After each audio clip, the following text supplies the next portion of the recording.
വേദിയിൽ പ്രൗഢമായ പ്രഭാഷണം നടത്തിയ അഭിനന്ദനായ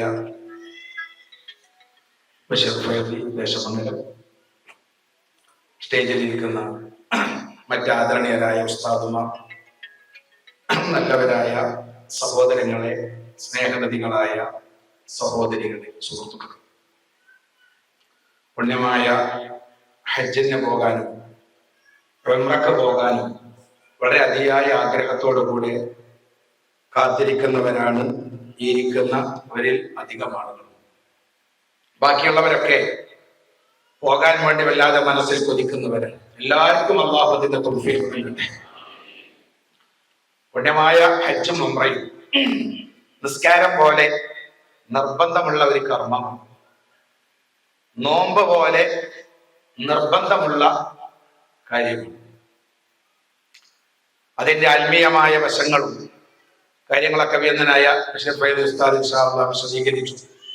ഇനിയും ക്ലാസ്സുകളിലൊക്കെ അവിടുത്തെ പ്രൗഢമായ വിശദീകരണം നമ്മൾ കേൾക്കാൻ ആഗ്രഹിക്കുന്നു. അല്ലാഹു തൗഫീഖ് നൽകട്ടെ. ഞാൻ അവരോട് പറയായിരുന്നു, ഇത് ക്ലാസ്സിനിടയിൽ ബാഗൊക്കെ എടുക്കാൻ ഞാൻ ഉണ്ടാവുന്ന പറഞ്ഞപ്പോ ചെറിയൊരു മനസ്സമാധാനം. കാരണം ആകണ്ടാണ് ഒരു ഇടങ്ങേറ്. ഈ പെണ്ണുങ്ങളൊക്കെ ഈ വലിയ ബാഗും അത് കഴിഞ്ഞ് തിരിച്ചു പോരുമ്പോ ആ ബാഗും പെട്ടിയെല്ലാം കൂടി സാധനം നിറച്ചിട്ട് അയറ്റേക്ക് കയറ്റാൻ കഴിയില്ല. ഓല് പറയും ഈ ബെൽറ്റ് വന്ന് നിങ്ങോട്ട് വെച്ചു ഒന്ന് അങ്ങോട്ട് കയറ്റി കൊടുക്കും. അത് കഴിഞ്ഞ് ബഷീർ ഫൈസി കൊണ്ട് ഏറ്റെടുത്തപ്പോ നമുക്ക് മനസ്സമാധാനമായി. കാരണം ആ കാര്യങ്ങളൊക്കെ മൂപ്പര് ചെയ്തിട്ടുള്ള സന്തോഷം. ഏതായാലും അള്ളാഹു നമുക്കിടയിൽ സന്തോഷവും റാഹത്തും ഒക്കെ നൽകി അനുഗ്രഹിക്കുമാറാവട്ടെ. അദ്ദേഹത്തിന് ദീനി ഖിദ്മത്തിനുള്ള തൗഫീഖ് അള്ളാഹു നൽകി അനുഗ്രഹിക്കട്ടെ. അദ്ദേഹം ഒരു ഹാദിമായി കൂടെ ഉണ്ടാക്കുമെന്ന അർത്ഥത്തിൽ പറഞ്ഞതാണെന്ന് അറിയാം. ഏതായാലും ഇൻഷാ അല്ലാഹ് പുണ്യമായ ഉംറ, ഹജ്ജ്, അതിൽ നിന്ന് പല ആളുകളും പുറകോട്ട് പോകാറുണ്ട്. ഇവിടെ പറഞ്ഞല്ലോ, സാമ്പത്തികമായി കഴിവുണ്ട്, ശാരീരികമായി കഴിവുണ്ട്, എന്നാലും പിന്നയാക്കാം എന്ന് പറഞ്ഞ് മാറ്റിവെക്കുന്ന പലരുമുണ്ട്. സത്യത്തിൽ മുത്ത് മുഹമ്മദ് മുസ്തഫ സ്വല്ലല്ലാഹു അലൈഹി വസല്ലമ തങ്ങൾ പറഞ്ഞു, നിങ്ങൾ ഹജ്ജ് പെട്ടെന്ന് നിർവഹിക്കണം. ശാരീരികമായി നിങ്ങൾക്ക് കഴിവുള്ള കാലം, സാമ്പത്തികമായി നിങ്ങൾക്ക് സാധിക്കുന്ന സമയം നിങ്ങൾ പെട്ടെന്ന് ഹജ്ജ് നിർവഹിക്കണം. കാരണം നാളെ നിങ്ങൾക്ക് എന്താണ് സംഭവിക്കുക എന്ന് അറിയില്ല എന്ന് മുഹമ്മദ് മുസ്തഫ സ്വല്ലല്ലാഹു അലൈഹി വസല്ലം. നമ്മൾ നാളെയാക്കാം, പിന്നെയാക്കാം, അടുത്ത വർഷമാക്കാം എന്നൊക്കെ പറഞ്ഞ് ഈ കർമ്മം നമ്മൾ പിന്നോട്ട് കൊണ്ടുപോയാൽ അള്ളാഹു നാളെ നമുക്ക് എന്താണ് തരിക? പോകാൻ കഴിയുമോ? ഇവിടെ പറഞ്ഞല്ലോ, എനിക്കറിയാം ഒരു വർഷം ഞങ്ങളുടെ കൂടെ പോരാൻ പാസ്പോർട്ട് തന്നൊരു വ്യക്തി പാണക്കാട് കൊണ്ടുപോയി. പാസ്പോർട്ട് അക്കാലത്തൊക്കെ അങ്ങനെയാണല്ലോ, ആളുകള് പാണക്കാട് സയ്യിദ് അവരുടെ വീട്ടിൽ പോയി പാസ്പോർട്ട് കൊടുത്തൊരു വ്യക്തി പോകാൻ സമയമായപ്പോഴേക്ക് പെട്ടെന്ന് അദ്ദേഹത്തിന് ട്യൂമറിന്റെ രോഗം വന്നു. ഹോസ്പിറ്റലിൽ വെച്ചുകൊണ്ട് ആ മനുഷ്യൻ മരണപ്പെട്ടു. അവർക്ക് ആഹാരം വെളിച്ചമാക്കി കൊടുക്കട്ടെ. അതുകൊണ്ടാണ് നബി സല്ലല്ലാഹു അലൈഹി വസല്ലമ തങ്ങൾ പറഞ്ഞത്, നിങ്ങൾ ഇത്തരം ഹജ്ജ് ഉംറ കർമ്മങ്ങൾ പിന്നെയാക്കാം, നാളെയാക്കാം എന്ന് പറഞ്ഞ് മാറ്റിവെക്കാതെ വേഗം നിങ്ങൾ നിർവഹിക്കാൻ ശ്രമിക്കണം. കാരണം നാളെ നിങ്ങൾക്ക് എന്താണ് സംഭവിക്കുക എന്നറിയില്ല എന്ന് അഷ്റഫുൽ ഖൽഖ് ത്വാഹ റസൂലുള്ളാഹി. ഹജ്ജിന്റെയും ഉംറയുടെയും കർമ്മങ്ങൾ സത്യത്തിൽ ഇവിടെ പറഞ്ഞല്ലോ, അതിന്റെ മസ്അലകൾ വല്ലാതെ കിടക്കുന്ന മസ്അലകൾ, എത്ര വിശദീകരിച്ചാലും പറഞ്ഞാലും തീരാത്ത മസ്അലകളാണ് ഹജ്ജിന്റെയും ഉംറയുടെയും മസ്അലകൾ. നമ്മൾ അതിന്റെ ഫർളുകളും ഷർത്തുകളും മാത്രം പറയാം. എന്നാൽ അതിന്റെ ശാഖോപശാഖകളിലേക്ക് വസ്തുതാപരമായ ചർച്ചയിലേക്ക് കടന്നാൽ നമ്മളെ യാതൊരു എത്തും പിടിയുമില്ലാത്ത അപ്പുറത്തേക്ക് നീങ്ങും. ഞാൻ സാധാരണ തമാശ പറയാറുണ്ട്, മുമ്പൊരു ഹജ്ജിന്റെ ക്ലാസ്സിൽ ഉസ്താദ് രാവിലെ മുതൽ വൈകുന്നേരം വരെ ക്ലാസ് എടുത്തു. ഇനി മുതൽ റമദാൻ കഴിഞ്ഞാൽ ക്ലാസ്സുകളായിരിക്കും, എല്ലായിടത്തും ക്ലാസ്സുകളായിരിക്കും. രാവിലെ മുതൽ വൈകുന്നേരം വരെ മസ്അല പറഞ്ഞ് അവസാനം ഉസ്താദ് സദസ്സിനോട് ചോദിച്ച പോലെ, ഞാൻ രാവിലെ മുതൽ ഇതുവരെ മസ്അലകൾ പറഞ്ഞു, ഇനി നിങ്ങൾക്ക് വല്ല സംശയങ്ങൾ ഉണ്ടെങ്കിൽ ചോദിച്ചോളി. അപ്പൊ ആ കൂട്ടത്തിൽ നിന്നൊരു പാവം സ്ത്രീ എഴുന്നേറ്റിട്ട് പറഞ്ഞു, എനിക്കൊരു സംശയമുണ്ട് ഉസ്താദെ. എന്താ? ഞാൻ തന്ന പാസ്പോർട്ടും പൈസയും തിരിച്ചല്ല മാർഗമുണ്ടോ എന്നുള്ളതാണ് എന്റെ സംശയം എന്ന് പറഞ്ഞത്. അപ്പൊ അത് അങ്ങനെ പറഞ്ഞു ചോദിച്ചപ്പോ, ഞാൻ രാവിലെ വന്നിട്ട് വൈകുന്നേരം വരെ ഇവിടെ ഇരുന്ന് പറഞ്ഞൊന്നും തിരിച്ചിട്ടില്ല, ഒന്നും മനസ്സിലായിട്ടില്ല. കേൾക്കാൻ എല്ലായിടത്തും കേൾക്കുന്നുണ്ട്, നീല കേൾക്കുന്നു, നീല പോകുന്നു, ഒന്നൊരു പിടുത്തം കിട്ടുന്നില്ല. സത്യത്തിൽ മസാലകളെല്ലാം കൂടി അങ്ങ് പറഞ്ഞ അവസാനം അതാണ് ഉണ്ടാവുക. എന്താണ് ഈ പറഞ്ഞൊന്നൊരു പിടുത്തം കിട്ടൂല, ഞാൻ എന്താ ചെയ്യേണ്ടതൊരു പിടുത്തം കിട്ടില്ല. അവസാനം ആ ഗംഗലാപ്പിലായിട്ട് ഒന്നുമില്ല എന്ന് പറഞ്ഞ് കഴിവിന്റെ പരമാവധി ഒക്കെ നമ്മൾ പഠിക്കുക, സാധിക്കുന്ന രൂപത്തിൽ സാധിക്കുന്നിടത്തോളം നമ്മൾ പഠിക്കുകയും അറിവില്ലാത്തത് ഇൽമിന്റെ അഹിലുകാരായ ഉസ്താദന്മാരോട് ചോദിക്കുകയും അവിടെ പോയാലും നമുക്ക് ചോദിക്കാനും പഠിക്കാനും നമ്മുടെ കേരളീയരായ പണ്ഡിതന്മാർ ഉസ്താദന്മാരൊക്കെ ഉണ്ടാകും. ചോദിക്കാനും അന്വേഷിക്കാനും പഠിക്കാനും കൂടുതൽ കൂടുതൽ പഠിക്കാനുള്ള ശ്രമം നടത്തുക എന്നതാണ്. ഗവൺമെന്റിൽ പോയാൽ പഠിക്കാൻ കഴിവിന്റെ പരമാവധി, പ്രൈവറ്റ് ഗ്രൂപ്പുകളിൽ പോയാൽ ഇതുപോലെയുള്ള ആദരണീയരായ ഉസ്താദന്മാർ നമ്മളെ കൂടെ ഉണ്ടാകും.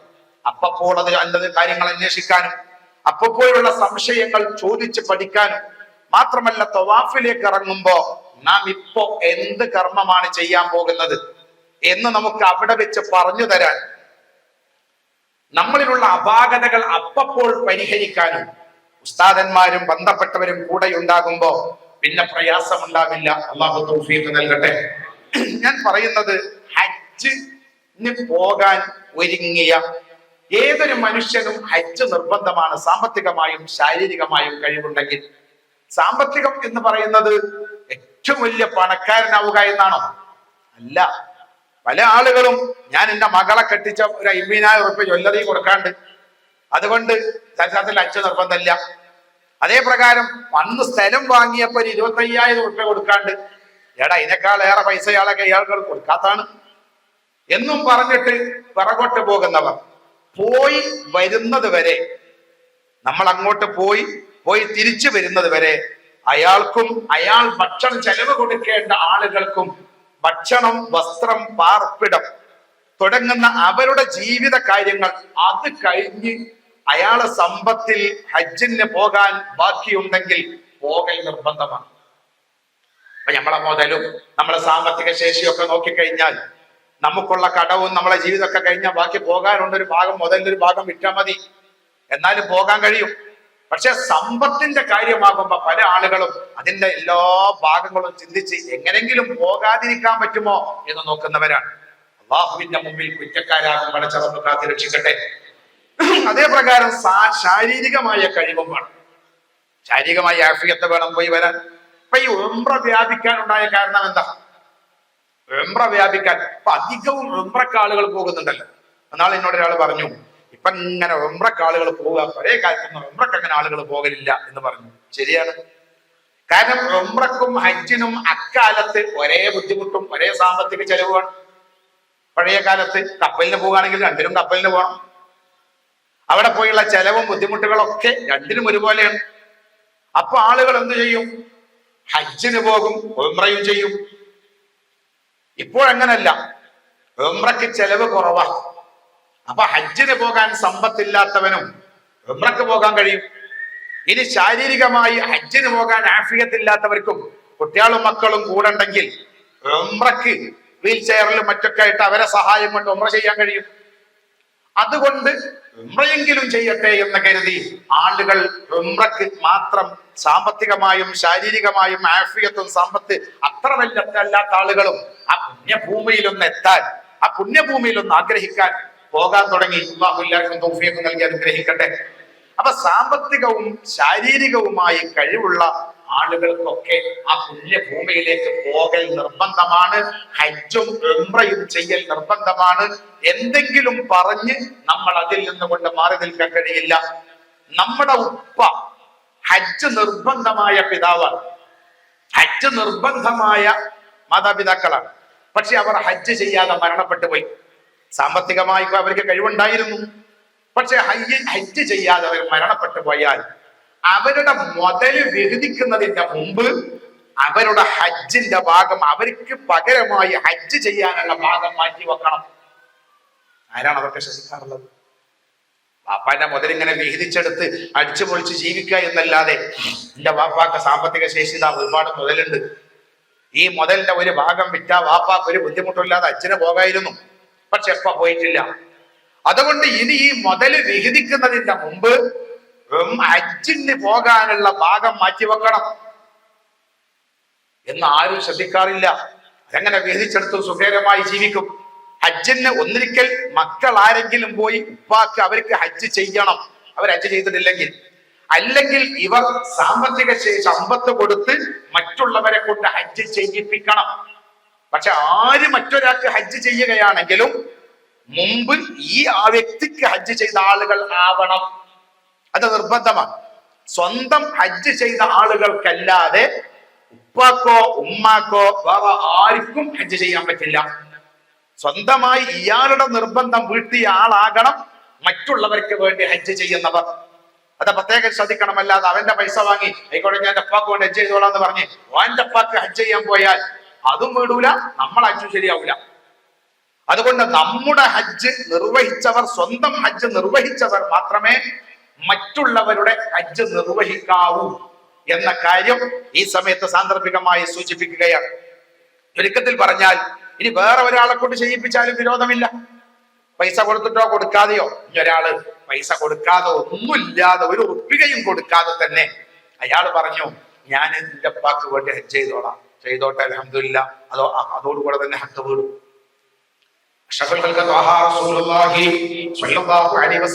തങ്ങളോട് ഒരു സ്വഹാബി വന്ന് ചോദിക്കുന്നുണ്ട്, നബിയേ എന്റെ ഉപ്പ ഹജ്ജ് ചെയ്തിട്ടില്ല, എന്റെ പിതാവ് ഹജ്ജ് ചെയ്തിട്ടില്ല, അതുകൊണ്ട് എന്റെ പിതാവിന്റെ പകരമായി ഞാൻ ഹജ്ജ് ചെയ്യണോ? നബി സല്ലല്ലാഹു അലൈഹി വസല്ലമ തങ്ങൾ ചോദിച്ചു, ആർക്കെങ്കിലും നിങ്ങൾ സമ്പത്ത് കടം കൊടുക്കാനുണ്ടെങ്കിൽ ഉപ്പാന്റെ കടം നിങ്ങൾ വീട്ടണോ? എന്തായാലും വീട്ടേണ്ടി വരൂലേ? ബാക്കി കടമുണ്ടെങ്കിൽ കടം എന്തായാലും വീട്ടണമല്ലോ. അപ്പൊ അള്ളാഹുവിന്റെ പ്രവാചകർ പറഞ്ഞു, മനുഷ്യനുമായുള്ള ഹക്കിനേക്കാൾ വലിയ ഹക്ക് അല്ലാഹുവുമായുള്ള ഹക്കാണ്, അതുകൊണ്ട് അത് വീട്ടൽ നിർബന്ധമാണെന്ന് മുഹമ്മദ് റസൂലുള്ളാഹി സ്വല്ലല്ലാഹു അലൈഹി വസല്ലം തങ്ങൾ പഠിപ്പിക്കുകയാണ്. അപ്പൊ സത്യത്തിൽ പറഞ്ഞാൽ നമുക്കോ അതല്ലെങ്കിൽ നമ്മുടെ പിതാവിനൊക്കെ ഹജ്ജ് ചെയ്യാൻ വേണ്ടി പോകുന്നവരാണ്, കുടുംബത്തിൽപ്പെട്ടവർക്കൊക്കെ ഹജ്ജ് ചെയ്യാൻ പോകുന്നവരാണ് ഈ ഇരിക്കുന്ന അധികം ആളുകളും. അല്ലാഹുവിന് ബുദ്ധിമുട്ടുമില്ലാതെ തൗഫീഖ് നൽകട്ടെ. അപ്പൊ അതിന്റെ പോകുന്നതിന്റെ മുമ്പ് മുന്നൊരുക്കം എന്നുള്ള നിലക്ക് നാം നിർവഹിക്കേണ്ട ചില കാര്യങ്ങളുണ്ട്. ഒന്നാമതായി നമ്മൾ ഹജ്ജിന് പോകുന്നതിന്റെ മുമ്പ് ഇസ്തിഹാറത്ത് എങ്ങനെ പോകണം, ആരെ കൂടെ പോകണം എന്നതിനെ കുറിച്ച് ഇസ്തിഹാറത്ത് ചെയ്യൽ സുന്നത്താണ്. ഇസ്തിഹാറത്തിന്റെ 2 റക്അത്ത് സുന്നത്ത് നിസ്കരിക്കുക. ഇസ്തിഹാറത്തിന്റെ 2 റക്അത്ത് സുന്നത്ത് അല്ലാഹു തആലക്ക് ഞാൻ നിസ്കരിക്കുന്നു എന്ന് പറഞ്ഞ് നിയ്യത്ത് ചെയ്ത് ഇസ്തിഹാറത്തിന്റെ 2 റക്അത്ത് സുന്നത്ത് ഫാത്തിഹയും ഖുൽയായി വൽ കാഫിറൂനയും ഫാത്തിഹയും ഖുൽവല്ലയും ഒക്കെ ഓതി നമ്മൾ ആ സുന്നത്ത് നിസ്കാരം 2 റക്അത്ത് നിസ്കരിച്ച്, നിസ്കാരം കറാഹത്തല്ലാത്ത സമയങ്ങളിൽ നിസ്കരിച്ചതൊക്കെ വിശദമായി ചർച്ച ചെയ്യേണ്ട വിഷയമാണ്. ഇൻഷാ അല്ലാഹ് തുറന്നുകൊണ്ട് നമുക്ക് ചർച്ച ചെയ്യാം. അള്ളാഹുവിനോട് ദ്വാരക്കുക. ദ്വാരുന്നതിന് ശേഷം നമുക്ക് പോകലാണോ ഹൈറ്, അല്ലെങ്കിൽ പോകുമ്പോൾ ഏതിലാണ് പോകൽ ഹൈറ് എന്ന് അള്ളാഹു നമ്മളെ മനസ്സിൽ തോന്നിപ്പിച്ചു തരും. അതോടൊപ്പം തന്നെ നമ്മളെ സ്നേഹിക്കുന്നവരുമായി മുശാവറ നടത്തുക. ഇന്നാലേ ഏത് ഉറപ്പിലാണ് ഞാൻ പോകേണ്ടത്, ആരെ കൂടെ പോകേണ്ടത്, എങ്ങനെ പോകേണ്ടത്, അതൊക്കെ നമ്മൾ സ്നേഹിക്കുന്നവർ, അല്ലാതെ നമ്മളുടെ മനസ്സിൽ വെറുപ്പുള്ളവരല്ല, അവരുമായി നമ്മൾ മുശാവറ നടത്തുക. എന്നിട്ട് അതിൽ നിന്ന് ഖൈറായ ഒരു തീരുമാനം നമ്മൾ എടുക്കുക. അതോടൊപ്പം തന്നെ നമ്മൾ ഹജ്ജിന് പോകാൻ വേണ്ടി ഉപയോഗിക്കുന്ന പണം പരിപൂർണമായ ഹലാലായ പണമാവുക. ഹലാലാണ് എന്ന് നമുക്ക് ഉറപ്പുള്ള പണമാവുക. നമ്മുടെ ഉറപ്പാണല്ലോ ബാക്കി നമ്മൾ ഇലാഹായ റബ്ബിൽ വിട്ടുകൊടുക്കുക. ഹലാലായ പണമാകണം ആ പുണ്യഭൂമിയിലേക്ക് നമ്മൾ പോകുമ്പോ. കാരണം ഇവിടെ പറഞ്ഞല്ലോ, ഗ്രൂപ്പേരോ ഗവൺമെന്റോ എത്ര സൗകര്യങ്ങൾ ചെയ്തു തരുന്നുണ്ടെന്ന് നമ്മൾ നാവ് കൊണ്ട് പറഞ്ഞാലും നമുക്ക് സൗകര്യം തരേണ്ടത് പടച്ച തമ്പുരാനാണ്. നമുക്ക് ആഫിയത്ത് തരേണ്ടത്, ചെയ്യാനുള്ള സൗകര്യങ്ങൾ ഒരുക്കി തരേണ്ടത് എല്ലാം അല്ലാഹുവാണ്. പടച്ചോന്റെ കയ്യിലാണ് നമ്മുടെ കാര്യങ്ങളൊക്കെ. അല്ലാതെ ആരെന്ത് സൗകര്യം, സാധാരണ പറയാറുണ്ട്, കഞ്ഞി വെച്ചുകൊടുക്കാൻ നമുക്ക് കഴിയും, വേണമെങ്കിൽ കഞ്ഞി കോഴി വായിൽ വെച്ചുകൊടുക്കാനും കഴിയും. ഇവിടെ നിങ്ങട്ട് ഇറക്കാനുള്ള ആഫിയത്ത് പടച്ചോ തരണ്ടേ. അല്ലാതെ നമ്മക്കതിന് ഉള്ളിലാക്കിയിട്ട് കൊള്ളോട് കുത്തി ഇറക്കി കൊടുക്കാൻ പറ്റൂലല്ലോ. അപ്പൊ എല്ലാ ഹജ്ജിന്റെ ഓരോരോ കർമ്മങ്ങളിലും ഒരു പ്രയാസവും ബുദ്ധിമുട്ടുമില്ലാതെ നമ്മുടെ കാര്യങ്ങൾ നിർവഹിക്കാനുള്ള ആഫിയത്തും തൗഫീഖും തരേണ്ടത് അല്ലാഹുവാണ്. അതുകൊണ്ട് തന്നെ പടച്ച തമ്പുരാന്റെ പൊരുത്തം കിട്ടുന്ന എല്ലാ പ്രവർത്തനങ്ങളും ഇവിടുന്ന് പോകുന്നതിന്റെ മുമ്പ് നമ്മളിൽ ഉണ്ടാവണം. അതാണ് നാം പറഞ്ഞത്, ഒന്ന് ഇസ്തിഹാറത്ത്, മറ്റൊന്ന് നമ്മൾ മുഷാവറ ചെയ്യുക. നമ്മൾ അതിന് വേണ്ടി കൊടുക്കുന്ന പൈസ ശുദ്ധമായ ഹലാലായ പണമാണ് എന്ന് നമുക്ക് ഉറപ്പുണ്ടാവുക.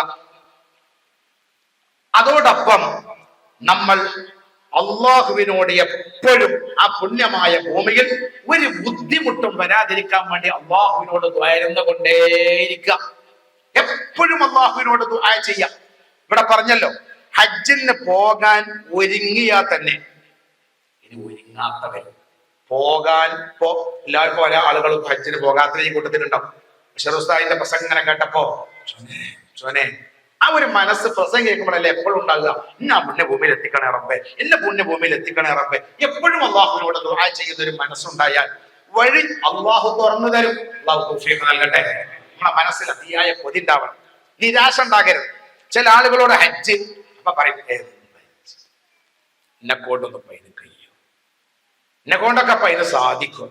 4 കുട്ടികളെ കെട്ടിക്കാനും, കെട്ടിച്ച കുട്ടിന്റെ പൈസ തന്നെ ബാക്കി കുറെ കൊടുക്കാനും, പെരയാണെങ്കിലും അവിടെ ബുദ്ധിമുട്ട്, ഇവിടെ അങ്ങനെ ബുദ്ധിമുട്ട്. നമുക്കൊന്നും പാർശ്വന്നത് എണീറ്റുണ്ടാവില്ല, ഓരോ കുഞ്ഞാവും നേരൂല. നേരെ മറിച്ച് എപ്പോഴും മനസ്സറിഞ്ഞ കൊതി വേണം. പഠിച്ചോനെ ആ പുണ്യഭൂമിയിൽ എത്തിക്കണം.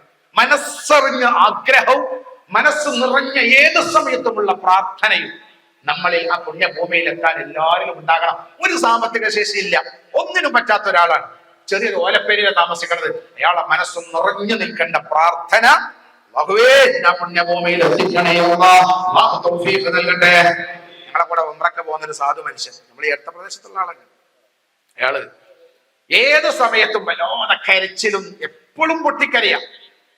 അപ്പൊ ഞാനൊക്കെ ചോദിച്ചു, നിങ്ങൾ എന്താ ഇങ്ങനെ മനസ്സ് വേദനിക്കുന്നത്? അയാൾ എന്നോട് പറഞ്ഞു, ഉസ്താദേ 4 മക്കളെ കെട്ടിക്കാനാ, ചെറിയൊരു വീടാ, ഒന്നുമില്ല, എനിക്കുള്ള ജോലി ഹോട്ടലിൽ വെള്ളം കൊടുന്നു കൊടുത്തു, മറ്റുള്ള ഈ സാധനങ്ങളൊക്കെ എത്തിച്ചു കൊടുത്തുള്ള ജോലി പണിയെ ഞാൻ തോന്നിയിരിക്കണം. പക്ഷെ എനിക്ക് എന്നും ഉള്ളൊരാഗ്രഹമായിരുന്നു പുണ്യ കഅബ ഒന്ന് കാണണം, ആ പുണ്യഭൂമിയിൽ ഒന്ന് പോകണം എന്ന്. ഞാൻ എപ്പോഴും നിസ്കാരത്തിന് ശേഷം എന്റെ കരം ഉയർത്തി അതുകൊണ്ട് ഓർക്കുമ്പോഴേക്ക് കണ്ണിൽ വെള്ളം നിറയും. ഒരിക്കൽ ഞാൻ ചായക്കടയിൽ പോയപ്പോ ആ ചായക്കടയിൽ നിന്നുകൊണ്ട് പീഡക്കാർ ഇവരിങ്ങനെ ഏതോ ഒരാള് രാജനെ പറ്റി പറഞ്ഞു, അയാള് ഹജ്ജിന് ഉംറയ്ക്ക് പോകുന്ന ചർച്ച അങ്ങനെ നടക്കുകയാണ്. അപ്പൊ എന്നോട് അവര് ചോദിച്ചു, അല്ല നിങ്ങൾ പോണില്ലേ എന്ന് ചോദിച്ചു. അപ്പൊ എനിക്ക് കണ്ണിൽ വെള്ളം നിറഞ്ഞു. ഞാൻ പറഞ്ഞു, ദ്വാരക്ക് നല്ല ആഗ്രഹം, അവിടെ നിങ്ങളൊക്കെ ദ്വാര ചെയ്യും എന്ന് പറഞ്ഞ് ഞാൻ കണ്ണീരൊഴിച്ചമ്മ ഇറങ്ങിപ്പോയി. വൈകുന്നേരമായപ്പോ ഒരു ചെറുകുട്ടി എന്റെ വീട്ടിലേക്ക് വന്നിട്ട് പറഞ്ഞു, നിങ്ങളെ ഇപ്പൊ വിളിക്കുന്നുണ്ട്. എന്തേ എന്തോ അറിയില്ല, ഇപ്പൊ വിളിക്കുന്നുണ്ട്. ഇയാൾ ചെന്നു, നിങ്ങൾ പേടിയിൽ ഇരുന്ന് ഹജ്ജ് ഉംറന്റെ വിഷയം പറയുമ്പോൾ നിങ്ങൾ കണ്ണിൽ വെള്ളം നിറച്ചു എന്ന് ഞാൻ പറഞ്ഞു കേട്ടു, പാസ്പോർട്ട് എടുത്തോണ്ട് നമുക്ക് ഇവിടെ പോകാം. അങ്ങനെയാണ് ഞാൻ പോകുന്നത് എന്ന് പറഞ്ഞ് ആ മനുഷ്യൻ കഴിയാൻ ആലോചിക്കണം. ഒരിക്കലും സാമ്പത്തികമായി ഒരു കഴിവില്ല, പക്ഷെ ആ മനസ്സങ്ങ് നിറഞ്ഞ് ആഗ്രഹിക്കുകയും പ്രാർത്ഥിക്കുകയും ചെയ്തപ്പോ അറിയാതെ പടച്ച റബ്ബ് വഴിയെടുത്ത് തുറന്നു കൊടുത്തു.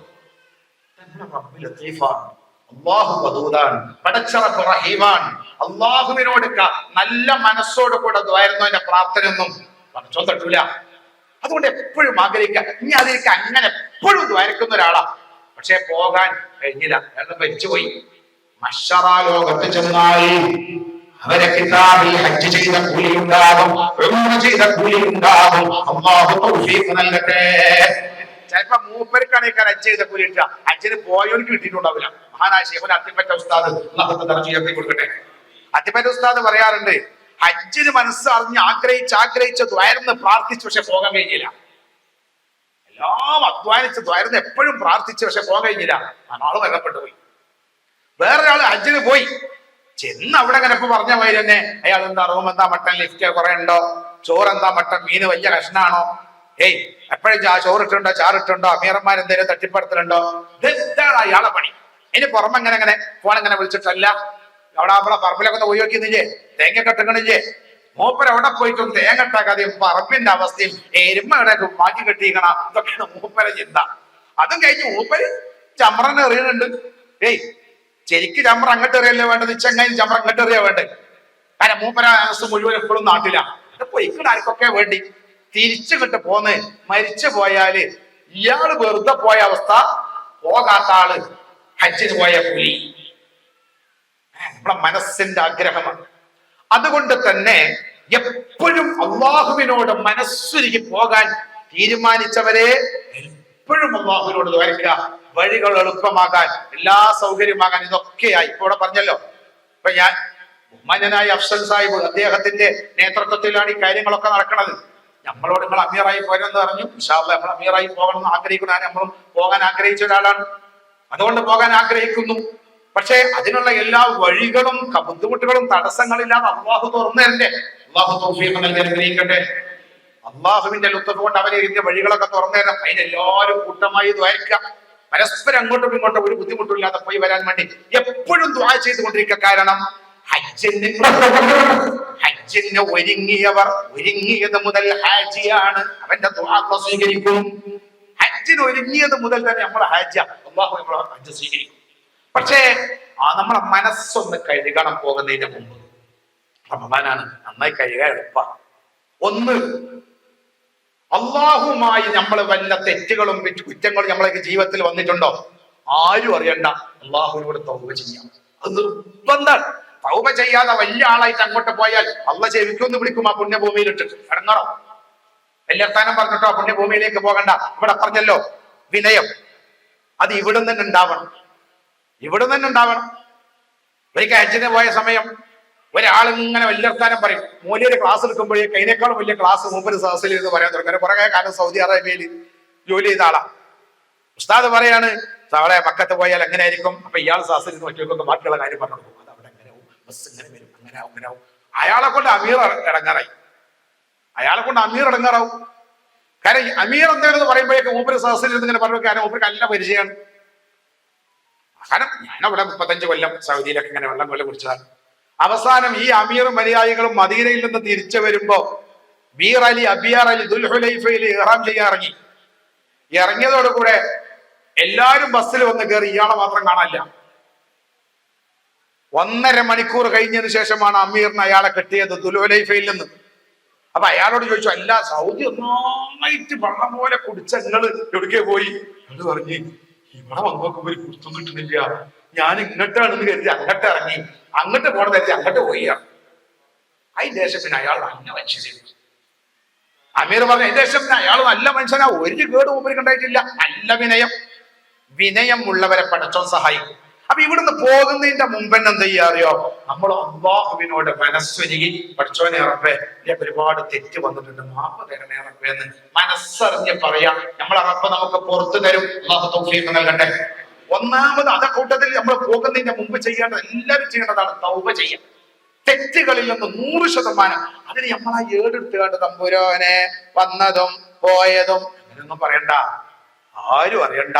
ഒറ്റക്കിരുന്ന്, ഭാര്യ അറിയണ്ട, ഭർത്താവ് അറിയണ്ട, കുട്ടികൾ അറിയണ്ട, ഒറ്റക്കിരുന്ന് ഒന്ന് പൊട്ടിക്കരഞ്ഞ് കണ്ണിൽ വെള്ളം നിറച്ച് നമ്മളെയൊക്കെ വന്ന തെറ്റ് നമ്മൾ ഏറ്റു പറയാ. അല്ലാഹുവേ, നല്ല തെറ്റൊക്കെ ഞാൻ ചെയ്തിട്ടുണ്ട്, ഒന്ന് പറ്റിപ്പോയത്, എനിക്ക് മാപ്പ് തരണം, ഇനി എന്റെ ജീവിതത്തിൽ അങ്ങനെ ഉണ്ടാവൂല റബ്ബേ എന്ന് മനസ്സുരിക്കാണ്ട് പറഞ്ഞാൽ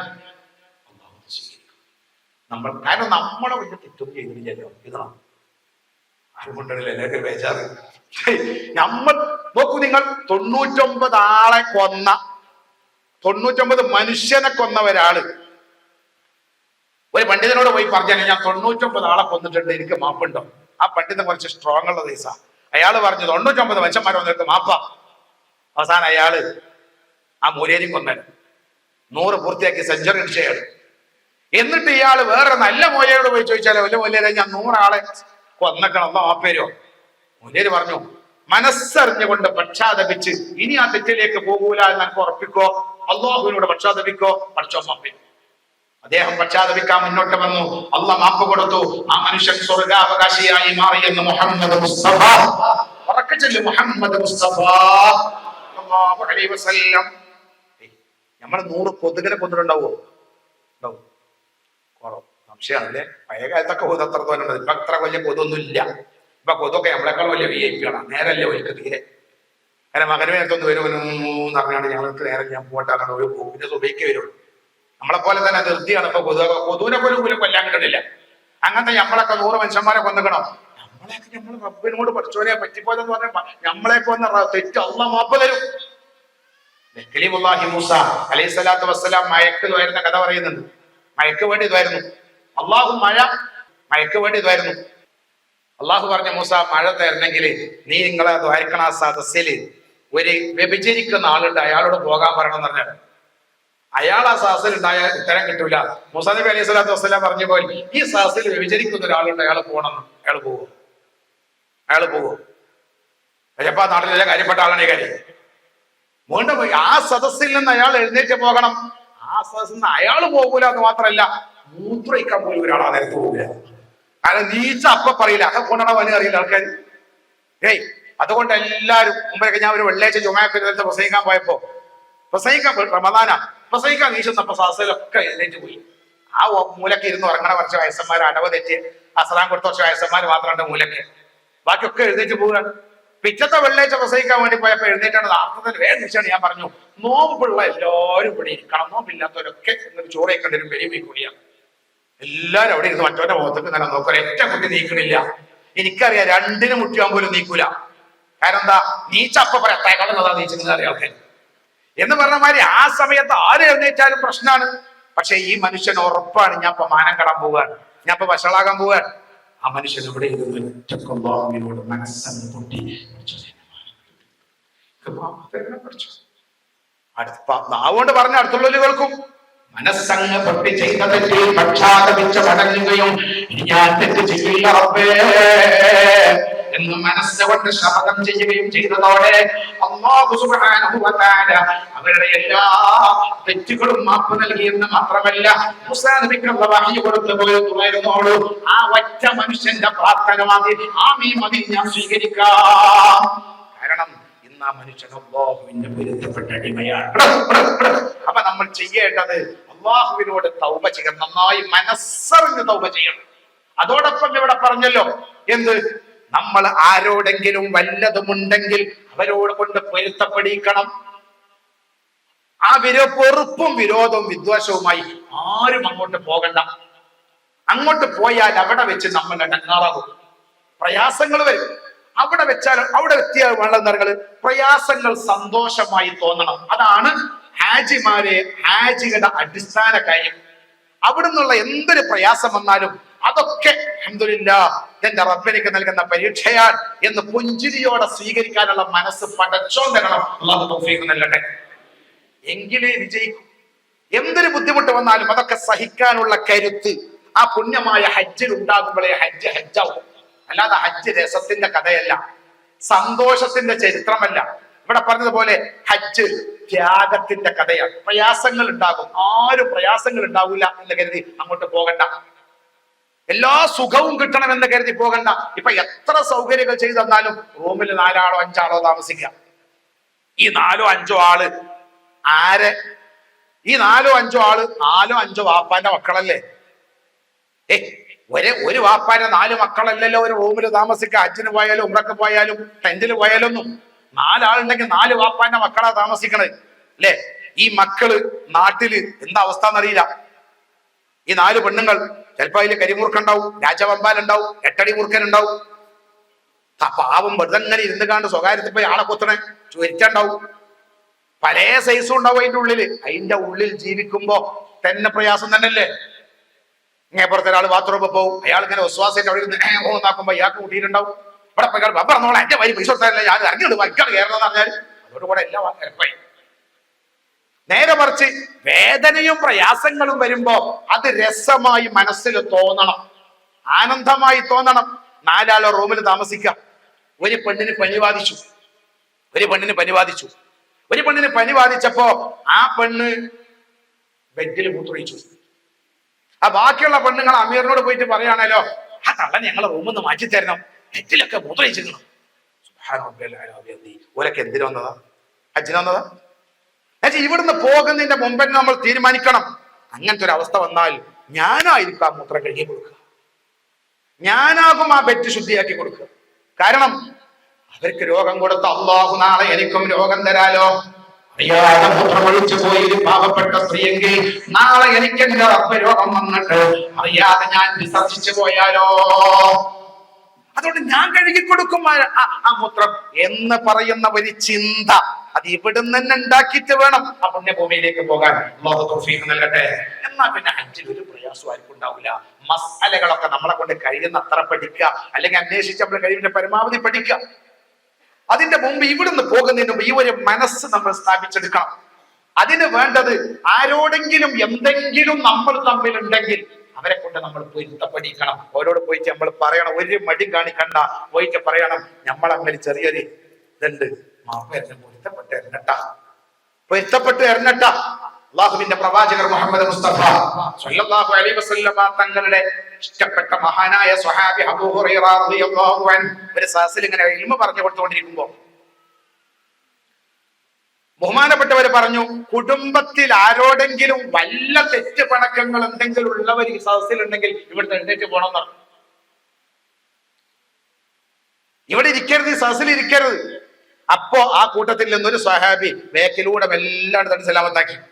നേരെ പോയത് അമ്മായിന്റെ അടുത്തേക്ക്, വാപ്പാന്റെ മകളെ അടുത്ത് പോയിട്ട് പറഞ്ഞു, അമ്മായിയെ ഞാൻ എനിക്ക് നിങ്ങളോട് ചെറിയ പ്രയാസങ്ങളൊക്കെ ഉണ്ടായിരുന്നു, നിങ്ങൾ എനിക്ക് മാപ്പ് തരണം. അമ്മായി വെച്ചു, അമ്മായിന്റെ കുട്ടിക്ക് ഇപ്പൊ എന്താ ഒരു ഇങ്ങനൊക്കെ ഒരു തോന്നല്. അമ്മായി മാപ്പെടുത്തു. അപ്പൊ പറഞ്ഞു, ഒന്നുമല്ല, ഞാൻ അബൂ ഹുറൈറ റളിയല്ലാഹു അൻഹുവിന്റെ സദസ്സിലിരിക്കുമ്പോ കുടുംബക്കാരോ ആരെങ്കിലും ഒരാളുമായി മാനസികമായി വെറുപ്പോ വിരോധങ്ങളോ തെറ്റുകളോ ഉള്ളവർ ഇവിടെ ഇരിക്കരുതെന്ന് പറഞ്ഞു. അപ്പൊ ഞാൻ വന്നതാണ് മാപ്പ് ചോദിക്കാൻ. എന്നാൽ എന്താണ് അങ്ങനെ പറയാൻ കാരണം എന്നൊന്ന് ചോദിക്കണം അവിടെ പോയിട്ട്. ബഹുമാനപ്പെട്ടവർ തിരിച്ചു വന്നു. ഞാൻ വിശദീകരിക്കില്ല. അബൂ ഹുറൈറ റളിയല്ലാഹു അൻഹുവിനോട് ചോദിച്ചു, നിങ്ങൾ ഇങ്ങനെ പറഞ്ഞല്ലോ, എന്തേ പറയാൻ കാരണം? അവിടുന്ന് മറുപടി പറഞ്ഞു, എന്റെ ഖലീലായ ഹബീബ് നബി മുഹമ്മദ് മുസ്തഫ സ്വല്ലല്ലാഹു അലൈഹി വസല്ലമ തങ്ങൾ പറയുന്നത് ഞാൻ കേട്ടിട്ടുണ്ട്. ആരോടെങ്കിലും ഒരാളോട് പണങ്ങി നിൽക്കുന്നവർ അവർ മൽഊനാണ്, ശപിക്കപ്പെട്ടവരാണ്. അവരുള്ളിടത്ത് റഹ്മത്ത് ഇറങ്ങൂല. ശഫീഉനാ റസൂലുള്ളാഹി. നമ്മള് കുടുംബക്കാരുമായി എന്തോ ചില പ്രശ്നങ്ങളൊക്കെ ഉണ്ട്, അയൽവാസികളായിട്ട് എന്തോ ചില പ്രശ്നങ്ങളുണ്ട്. അതിന്റെ കാരണം അവര് നമ്മളോട് ഇങ്ങോട്ട് ചെയ്ത തെറ്റാണ്, നമ്മൾ അങ്ങോട്ട് തെറ്റ് ചെയ്തൊന്നുമല്ല. അങ്ങനെയുള്ള പല ആളുകൾക്കും പറയാനുള്ളത്. ജ്യേഷ്ഠനെ അച്ഛനോട് കുടുംബക്കാരോട് പണങ്ങിക്കുന്നവരോട് പോലും പറയും, ഞാനതൊന്നും ചെയ്തില്ലല്ലോ, നമ്മളോട് ചെയ്തല്ലേ, നമ്മളോട് ചെയ്തല്ലേ. നമ്മളോട് ഇങ്ങോട്ട് ചെയ്താലും അങ്ങോട്ട് മാപ്പ് കൊടുക്കേണ്ട മനസ്സാണ് മുഅ്മിനിന്റെ മനസ്സ്. യൂസുഫ് നബി അലൈഹി സ്വലാത്തു വസ്സലാമിന്റെ ജ്യേഷ്ഠന്മാരെ കൊണ്ടുപോയി കിണറ്റിലിട്ടിട്ട് അവിടുന്ന് രക്ഷപ്പെട്ട് ഈജിപ്തിന്റെ ഭരണാധികാരിയായി മാറിയപ്പോ ഏട്ടന്മാര് അരി വാങ്ങാൻ വന്നപ്പോ, എന്നോട് തെറ്റ് ചെയ്തോലും ഇപ്പൊ എന്റെ അടുത്തേക്ക് വരിക, പോടാന്ന് പറഞ്ഞു. ഇല്ല, പക്ഷെ കൂടുതൽ കൊടുക്കുക എന്ന് പറഞ്ഞ് അരി കൊടുത്തിട്ട് അവരുമായി ബന്ധം സ്ഥാപിച്ച നബിയുല്ലാഹി യൂസുഫ്. അതാണ് ഇസ്ലാം, അതാണ് ഇസ്ലാം. ശുദ്ധമായ ഖുർആനില് ഞാൻ ജ്യേഷ്ഠന്മാര് ഞമ്മക്കിടയിൽ പിശാച്ച് പണിയെടുത്തു എന്ന് പറയാന്നല്ലാതെ ഇന്ന ഉപ്പ അള്ളാഹു രക്ഷപ്പെടുത്തി ജയിലിൽ നിന്ന് മോചിപ്പിച്ചു എന്നാണ് യാക്കൂബ് നബിയോട് യൂസുഫ് നബി അലൈഹി സ്വലാം പറഞ്ഞത്. ഏട്ടന്മാർ ചെയ്ത ക്രൂരത ഒന്നും പറഞ്ഞില്ല. എന്താ കാരണം? അവര് ചെയ്തത് ഇങ്ങനെ പറഞ്ഞ് ഇടങ്ങാറാക്കണ്ട. നമ്മളങ്ങനല്ല, പറഞ്ഞെങ്കിലും ഒന്ന് കാട്ടണം, ചെയ്യാൻ ഒന്ന് പറയെങ്കിലും വേണം. 3 കൊല്ലം മുമ്പ് കല്യാണം പറയാത്തത്, 3 കൊല്ലം മുമ്പ് കല്യാണം പറയാത്തത് ആ പെരക്കാരന്റെ പെരയ്ക്ക് ഈ പെരക്കാരന് കിണറ്റിൽ കോഴി വീണപ്പോ വിളിക്കാൻ വേണ്ടി വന്നപ്പോ ആ പെരക്കാരനോട് പറഞ്ഞാൽ, നിങ്ങളെ കിണറ്റിൽ കോഴി ചാടിയിട്ടുണ്ടോന്ന് എടുക്കാൻ വരാന്ന് പറഞ്ഞാലോ അപ്പുറത്തുള്ള പെരക്കാരനോട്. അപ്പൊ ആ പെരക്കാരത്തി പറഞ്ഞാലോ, 3 കൊല്ലം മുമ്പ് 500 കോഴി വെളിച്ചെണ്ണി ചാടിയപ്പോ ഞങ്ങളെ വിളിച്ചിട്ടില്ലല്ലോ, ഒരു കോഴി കിണറ്റി ചാടിയപ്പോഴാ വിളിക്കണത്. ഈ 3 കൊല്ലം അതിങ്ങനെ കൊണ്ടടക്ക, അന്ന് കല്യാണത്തിന് വിളിക്കാത്തത്. സത്യത്തിൽ നമ്മൾ അങ്ങോട്ട് മാപ്പ് കൊടുക്കാനുള്ള മനസ്സ്, കാരണം റബ്ബിന്റെ അതിഥികളായി നമ്മൾ പോകുക, അള്ളാഹുവിനോട് ദ്വാരക്കാൻ വേണ്ടി നമ്മൾ പോവുക, നമ്മൾ പാപങ്ങൾ കഴുകാൻ വേണ്ടി പോവുക. അതുകൊണ്ട് ആരോടെങ്കിലും എന്തെങ്കിലും പിണക്കങ്ങളോ തെറ്റുകളോ ഉണ്ടെങ്കിൽ സഹോദരങ്ങളെ സഹോദരികളെ, അത് 100% പറഞ്ഞ് പൊരുത്തപ്പെടിക്കാതെ ആ പുണ്യഭൂമിയിലേക്ക് നിങ്ങൾ പോയാൽ അല്ലാഹു അവിടെ ഇട്ട് നമ്മളെ പ്രയാസപ്പെടുത്തും. നമുക്ക് ബുദ്ധിമുട്ടുകൾ വരും, നമ്മളെ കർമ്മങ്ങളൊക്കെ ചെയ്യാൻ ബുദ്ധിമുട്ട് വരും, പ്രയാസം വരും. നേരെ മറിച്ച് ക്ലിയർ ആയ തൗബ ചെയ്ത് അള്ളാഹുവിനോട് പശ്ചാത്തപിച്ച് അതേ പ്രകാരം മറ്റുള്ളവരുമായുള്ള പിണക്കങ്ങളൊക്കെ തീർത്ത് സന്തോഷത്തോടു കൂടെയാണ് നിങ്ങൾ പോകുന്നതെങ്കിൽ ഒരു പേടിയും പേടിക്കണ്ട. എല്ലാം ശുഭമായി റാഹത്തായി കർമ്മങ്ങളൊക്കെ ഒരു പ്രയാസവും ഇല്ലാതെ ചെയ്തു വരാനുള്ള തൗഫീഖ് പടച്ചോൻ തരും. അല്ലാഹു തൗഫീഖ് നൽകട്ടെ. ആമീൻ. ഉറക്കെ പറഞ്ഞോളൂ, അല്ലാഹു തൗഫീഖ് നൽകട്ടെ. നല്ല സമയമാണ്, ഉറക്കെ വരുന്ന നേരാണ്. ഇനി അവിടെ പറഞ്ഞല്ലോ, ഇൻഷാ അല്ലാഹ് ഇത് ഒറ്റ ദിവസം കൊണ്ടൊന്നും തീരുന്ന ക്ലാസ് അല്ല. ഓരോരോ വിഷയങ്ങളും നമുക്ക് സൗകര്യമായി ദാറുൽ ഈമാന്റെ പ്രവർത്തകന്മാർ അഫ്സൽ സാഹിബും ഇൻഷാ അല്ലാഹ് കനിയുകയാണെങ്കിൽ ക്ലാസ്സുകൾ ഇനിയും തുടർന്ന് മുന്നോട്ട് കൊണ്ടുപോകാം. വിശദമായ കാര്യങ്ങളൊക്കെ അതിലൊക്കെ ചർച്ച ചെയ്യാം. അപ്പൊ ഇൻഷാ അല്ലാഹ് പോകുന്നതിന്റെ മുമ്പ് നാം ചെയ്യേണ്ട ഇത്തരം കർമ്മങ്ങൾ, കാര്യങ്ങളെ കുറിച്ചുള്ള ഒരു ബോധം എപ്പോഴും നമ്മളിൽ ഉണ്ടാകണം എന്ന് സാന്ദർഭികമായി പറയണം.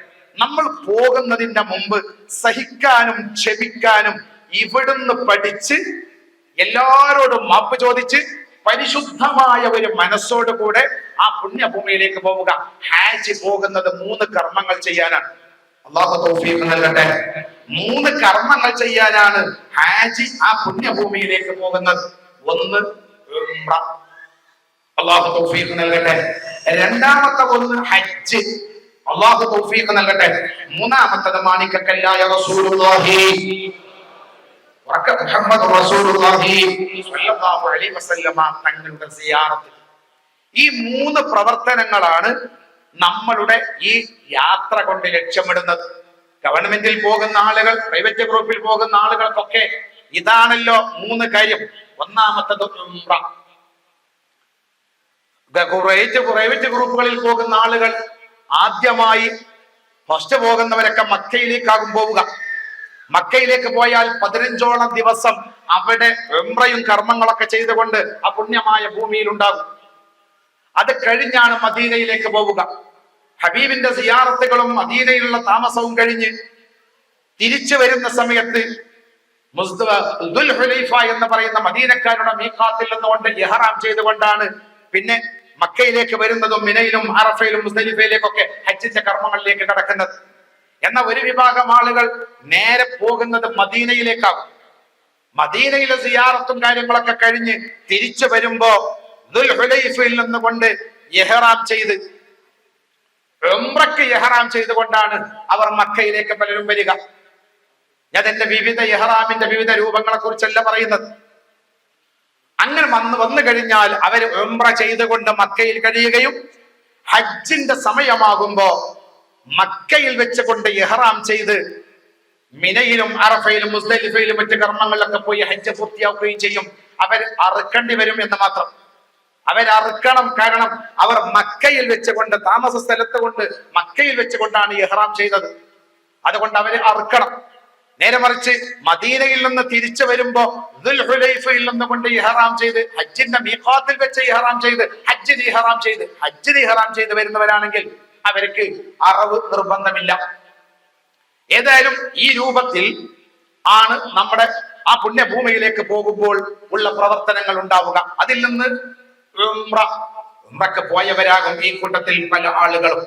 വളരെ എളുപ്പമുള്ള കർമ്മമാണ്, ഇഷ്ടം പോലെ ചെയ്യാൻ ഒരു ബുദ്ധിമുട്ടുമില്ലാത്ത കർമ്മമാണ് ഉംറ എന്ന് പറയുന്നത്. ഉംറക്ക് ഇഹ്റാം ചെയ്യാൻ ഹജ്ജിന്റെ എല്ലാ മീഖാത്തുകളും ഉണ്ട്. ആ ഹജ്ജിന്റെ മീഖാത്തുകൾ വെച്ചുകൊണ്ട് ദുൽഹുലൈഫ, ജുഹ്ഫ, ഖർനുൽ മനാസിൽ, യലംലം, ദാത്തു ഇർഖ്, ഇതൊക്കെ ഹജ്ജിന് വിവിധ ഭാഗത്തു നിന്ന് വരുന്ന ആളുകൾക്ക് നിശ്ചയിക്കപ്പെട്ട, ഹജ്ജ് ചെയ്ത് ഇഹ്റാം ചെയ്യാൻ നിശ്ചയിക്കപ്പെട്ട ചില സ്ഥലങ്ങളാണ്. നമ്മൾ ഇവിടുന്ന് പഴയ കാലത്ത് കപ്പൽ വഴി പോകുമ്പോ ഇന്ത്യക്കാർക്ക് ഇഹ്റാം ചെയ്യാൻ നിശ്ചയിക്കപ്പെട്ട സ്ഥലം യലംലമായിരുന്നു.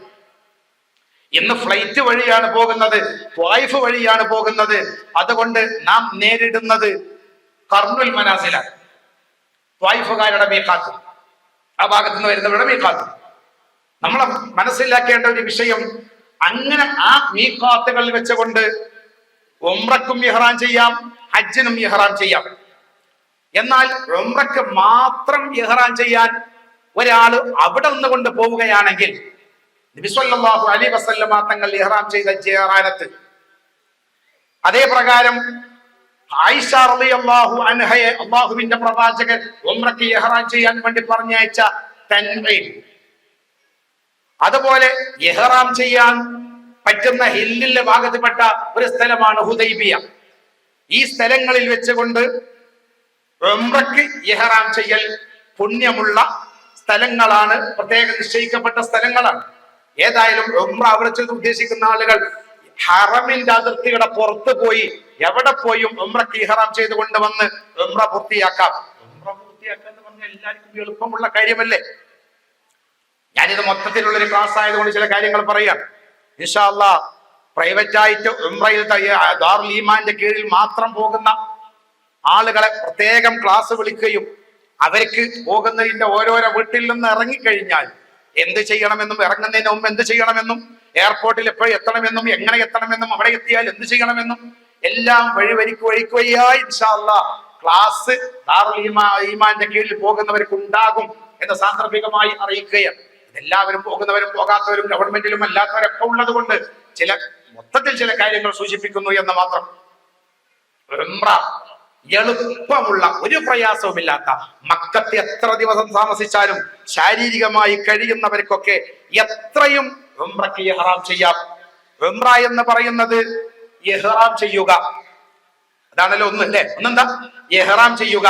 നബിത്തുൽ ഉംറത വഅഹറംതു ബിഹാ ലില്ലാഹി തആല, അല്ലാഹു തആലക്ക് ഞാൻ ഉംറയ്ക്ക് ഇഹ്റാം ചെയ്യുന്നു എന്ന് മനസ്സുകൊണ്ട് കരുതുക. നാവ് കൊണ്ട് പറയൽ സുന്നത്തേ ഉള്ളൂ. അല്ലെങ്കിലും ഹജ്ജ് ഉംറയുടെ കർമ്മങ്ങളൊക്കെ അവന്റെ മനസ്സിലും അവന്റെ പ്രവർത്തനത്തിലുമാണ്. നാവ് കൊണ്ട് ചൊല്ലി പറയൽ നിർബന്ധമുള്ള ഒന്നും ഉംറയിലില്ല, ഹജ്ജിലുമില്ല. നാവ് കൊണ്ട് ചൊല്ലിപ്പറയൽ നിർബന്ധമുള്ള ഒന്നുമില്ല. ഇവിടെ പറഞ്ഞല്ലോ, നമ്മൾ പച്ച മലയാളത്തിൽ വരുന്നാൽ മതി. നിസ്കാരത്തിൽ ഫാത്തിഹ ഓതൽ നിർബന്ധമാണ്, അത്തഹിയാത്ത് നിർബന്ധമാണ്. ഇതൊക്കെ നാവുകൊണ്ട് തന്നെ പറയണം, മനസ്സുകൊണ്ട് കരുതിയാൽ മതിയാവില്ല.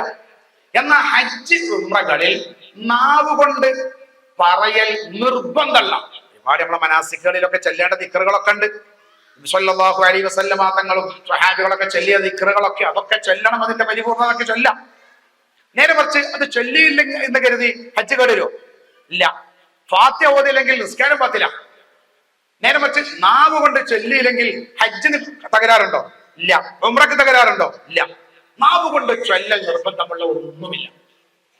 അതാ ഇവിടെ പറഞ്ഞത്, പടച്ചോ നമ്മളെ നന്നാക്കുകയാണ്, പണിയെടുപ്പിക്കുകയാണ്.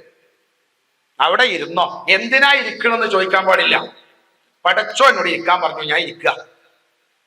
എന്തിനാ നീ ജംറകളെ എറിയുന്നത്? ഇവിടെ ചെയ്ത്താണ്ടായിട്ടാ? ചില ആളുകൾ അങ്ങനെ കരുതിയ ജംറയിൽ അവിടെ ചെയ്ത്താൻ വന്നിരിക്കുകയാണ്. അവിടെ ചിലവരൊക്കെ കല്ലാണ്ട് കഴിഞ്ഞാൽ പിന്നെ ചെരുപ്പൂരി എറിയുന്ന ആൾക്കാരുണ്ട് അവിടെ. കാരണം അവിടെ ചെയ്ത്താൻ വന്നിരിക്കല്ലേ, അവിടെ എന്ത് ചെയ്ത്താനാ? അവിടെ ചെന്ന നമ്മളാരാന്ന് നമ്മൾ ആലോചിച്ച് നോക്കിയാൽ മതി, ചിലപ്പോ അതേറ്റാവുന്നതാവും. നേരെ മറിച്ച് അവിടെ ചെയ്ത്താൻ ചില ആളുകളൊക്കെ ഒരു ചെറിയ കണ്ടമണിയുടെ പോലെ വല്ല കല്ലുകൊണ്ട് ഇങ്ങനെ ഇടലല്ലേ, ഇടല്ലേ, ഇതുകൊണ്ട് ഒന്നുകൊണ്ട് ഇങ്ങനെ എറിഞ്ഞപ്പോ ഇതുകൊണ്ടൊക്കെ ചെയ്താന്റെ തനിക്ക് എന്ത് തട്ടാനാ, ഇതെല്ലാം കൂടി ഭാര്യയാണ്. ചില ആളുകളൊക്കെ ഇങ്ങനെയൊക്കെ എറിയുന്ന മനുഷ്യന്മാരുണ്ട്. ജംറയിൽ പോയിട്ട് ചെരിപ്പോരിറ്റും കുപ്പിയോട് കിട്ടുന്നതൊക്കെ എടുത്ത് എറിയട്ടെ, തീരൂല. അങ്ങനല്ല. അവിടെ അല്ലാഹു സുബ്ഹാനഹു വ തആല നമ്മളോട് ചെയ്യാൻ പറഞ്ഞു. എന്റെ റബ്ബെന്നോട് പറഞ്ഞത് ഞാൻ ചെയ്യുന്നു. ആ ഒരു മനസ്സാണ് ഹജ്ജ്, ആ ഒരു മനസ്സാണ് കർമ്മങ്ങൾ. അല്ലാഹു തൗഫീഖ് നൽകി അനുഗ്രഹിക്കട്ടെ. അപ്പോ നിയ്യത്ത് അത് എപ്പോഴും മനസ്സാണ്. ഉസ്താദന്മാർ ചിലപ്പോൾ ചൊല്ലിത്തരും, ഹജ്ജിന്റെ നിയ്യത്താണെങ്കിലും ഉംറയുടെ നിയ്യത്താണെങ്കിലും നമ്മളെ കൂടെ അമീറന്മാരായി പോരുന്ന ഉസ്താദന്മാർ നമുക്ക് ചൊല്ലിത്തരും. നമ്മൾ അതേ പ്രകാരം ഇങ്ങനെ നാവുകൊണ്ട് ചൊല്ലിയാ പോരാ, മനസ്സുകൊണ്ട് കരുതൽ നിർബന്ധമാണ്. അപ്പോഴേ ഇഹ്റാമാകൂ. അത് മനസ്സുകൊണ്ട് കരുതുക. സ്ത്രീ പുരുഷന്മാർ ഇഹ്റാം ചെയ്യാൻ വേണ്ടി അവരുടെ വേഷം, അവർ തുന്നപ്പെട്ട ഒരു വസ്ത്രവും ധരിക്കാതെ ഒരു തുണിയും ഒരു പുതപ്പും മാത്രം ധരിക്കുകയാണ് ഇഹ്റാമിന്റെ വേഷം. ആണുങ്ങൾ. പെണ്ണുങ്ങളാണെങ്കിൽ മുങ്കൈ മറയരുത്, മുഖവും മറക്കരുത്, ബാക്കി എല്ലാ സ്ഥലവും മറയണം. മുങ്കൈ വെളിവാക്കണം, മുഖവും വെളിവാക്കണം. ഉംറയ്ക്ക് ഇഹ്റാം ചെയ്താൽ, ഹജ്ജിന് ഇഹ്റാം ചെയ്ത് കഴിഞ്ഞാൽ, ഇഹ്റാം ചെയ്യുന്നതിന്റെ മുമ്പ് നാം ചെയ്യേണ്ടത്, ആണുങ്ങൾ ഇഹ്റാമിന്റെ വേഷം ധരിക്കുന്നു, സ്ത്രീകൾ ഇഹ്റാമിന്റെ വേഷത്തിലാകുന്നു. ഏതാണ് ആ വേഷം? സ്ത്രീകളുടെ വേഷം. മുങ്കൈ മറയാൻ പാടില്ല, മുഖവും മറയാൻ പാടില്ല. എന്ന് കരുതി മുഖം മറയാതിരിക്കാൻ വേണ്ടി ചില പെണ്ണുങ്ങൾ കാണാം ഈ മഫ്ത പേക്കോട്ട് വലിക്കണം, അപ്പൊ മുടി പുറത്ത് കാണും. അപ്പൊ അതൊക്കെ മുടി പുറത്ത് കാണാത്ത രൂപത്തിൽ ഇഹ്റാം ചെയ്ത് കഴിഞ്ഞാൽ മുഖം വെളിവാകാൻ എന്താണോ വേണ്ടത് അത് പെണ്ണുങ്ങൾക്കറിയാലോ. ഇതിന്റെ ഉള്ളിൽ എന്തൊക്കെ ഒരു സാധനക്കടലില്ലേ, അല്ലേ? തട്ടത്തിന്റെ അടിയിൽ ഒരു ആ രൂപത്തിൽ ബന്ധാക്കി നിർത്തേണ്ടി വരും. അതൊക്കെ ശ്രദ്ധിക്കണം. അല്ലാതെ ഒരു ഇഹ്റാം ഉംറയ്ക്ക് പോയാൽ, സത്യത്തിൽ ഇവിടെ പറഞ്ഞതുപോലെ പുണ്യമായ മക്കയുടെ മഹത്വം, ഒരു അമല് ചെയ്താൽ കോടിക്കണക്കിന് കൂലി കിട്ടുന്ന സ്ഥലമാണ് പുണ്യമായ ഹറം, മസ്ജിദുൽ ഹറാം. അവിടെ ഫസ്റ്റില് വയമ്പും ക്ലാസ്സൊക്കെ കേട്ട് പോകുന്ന ഒരു ഹാജി നല്ല അതബിലും ബഹുമാനാണ്. പിന്നെ അവിടെ വന്നിട്ട് ചില ആളുകൾ കാട്ടിക്കൂട്ടുന്ന ചില പ്രവർത്തനങ്ങൾ കണ്ട് നമ്മളെ പെണ്ണുങ്ങളും അതിൽ പെട്ടു. സോക്സ് ഒന്നും ഇടാതെ അങ്ങനെ നടക്കുക, ഒരു ലെവലും ഇല്ലാതെ അങ്ങനെ എന്തെങ്കിലും. കാരണം എന്താ, അവിടെ വിവിധ രാജ്യങ്ങളിൽ നിന്ന് വരുന്ന പല സ്ത്രീകളും പലതും ചെയ്തു കൂട്ടുന്നുണ്ട്. അതൊക്കെ നമ്മളെ സ്ത്രീകളും ചെയ്യാം. ഒരിക്കലും ചെയ്യരുത്. ആര് ആ പുണ്യഭൂമിയിൽ ആര് എന്ത് ചെയ്താൽ, ആ പുണ്യഭൂമിയിൽ ആര് എന്ത് ചെയ്താലും നമ്മൾ ചിന്തിക്കേണ്ടത്, എന്റെ റബ്ബേ അവരുടെ ഖബറിലേക്കല്ല ഞാൻ പോവുക, ഞാൻ എന്റെ റബ്ബിന്റെ പൊരുത്തം നേടാൻ വന്നതാണ്.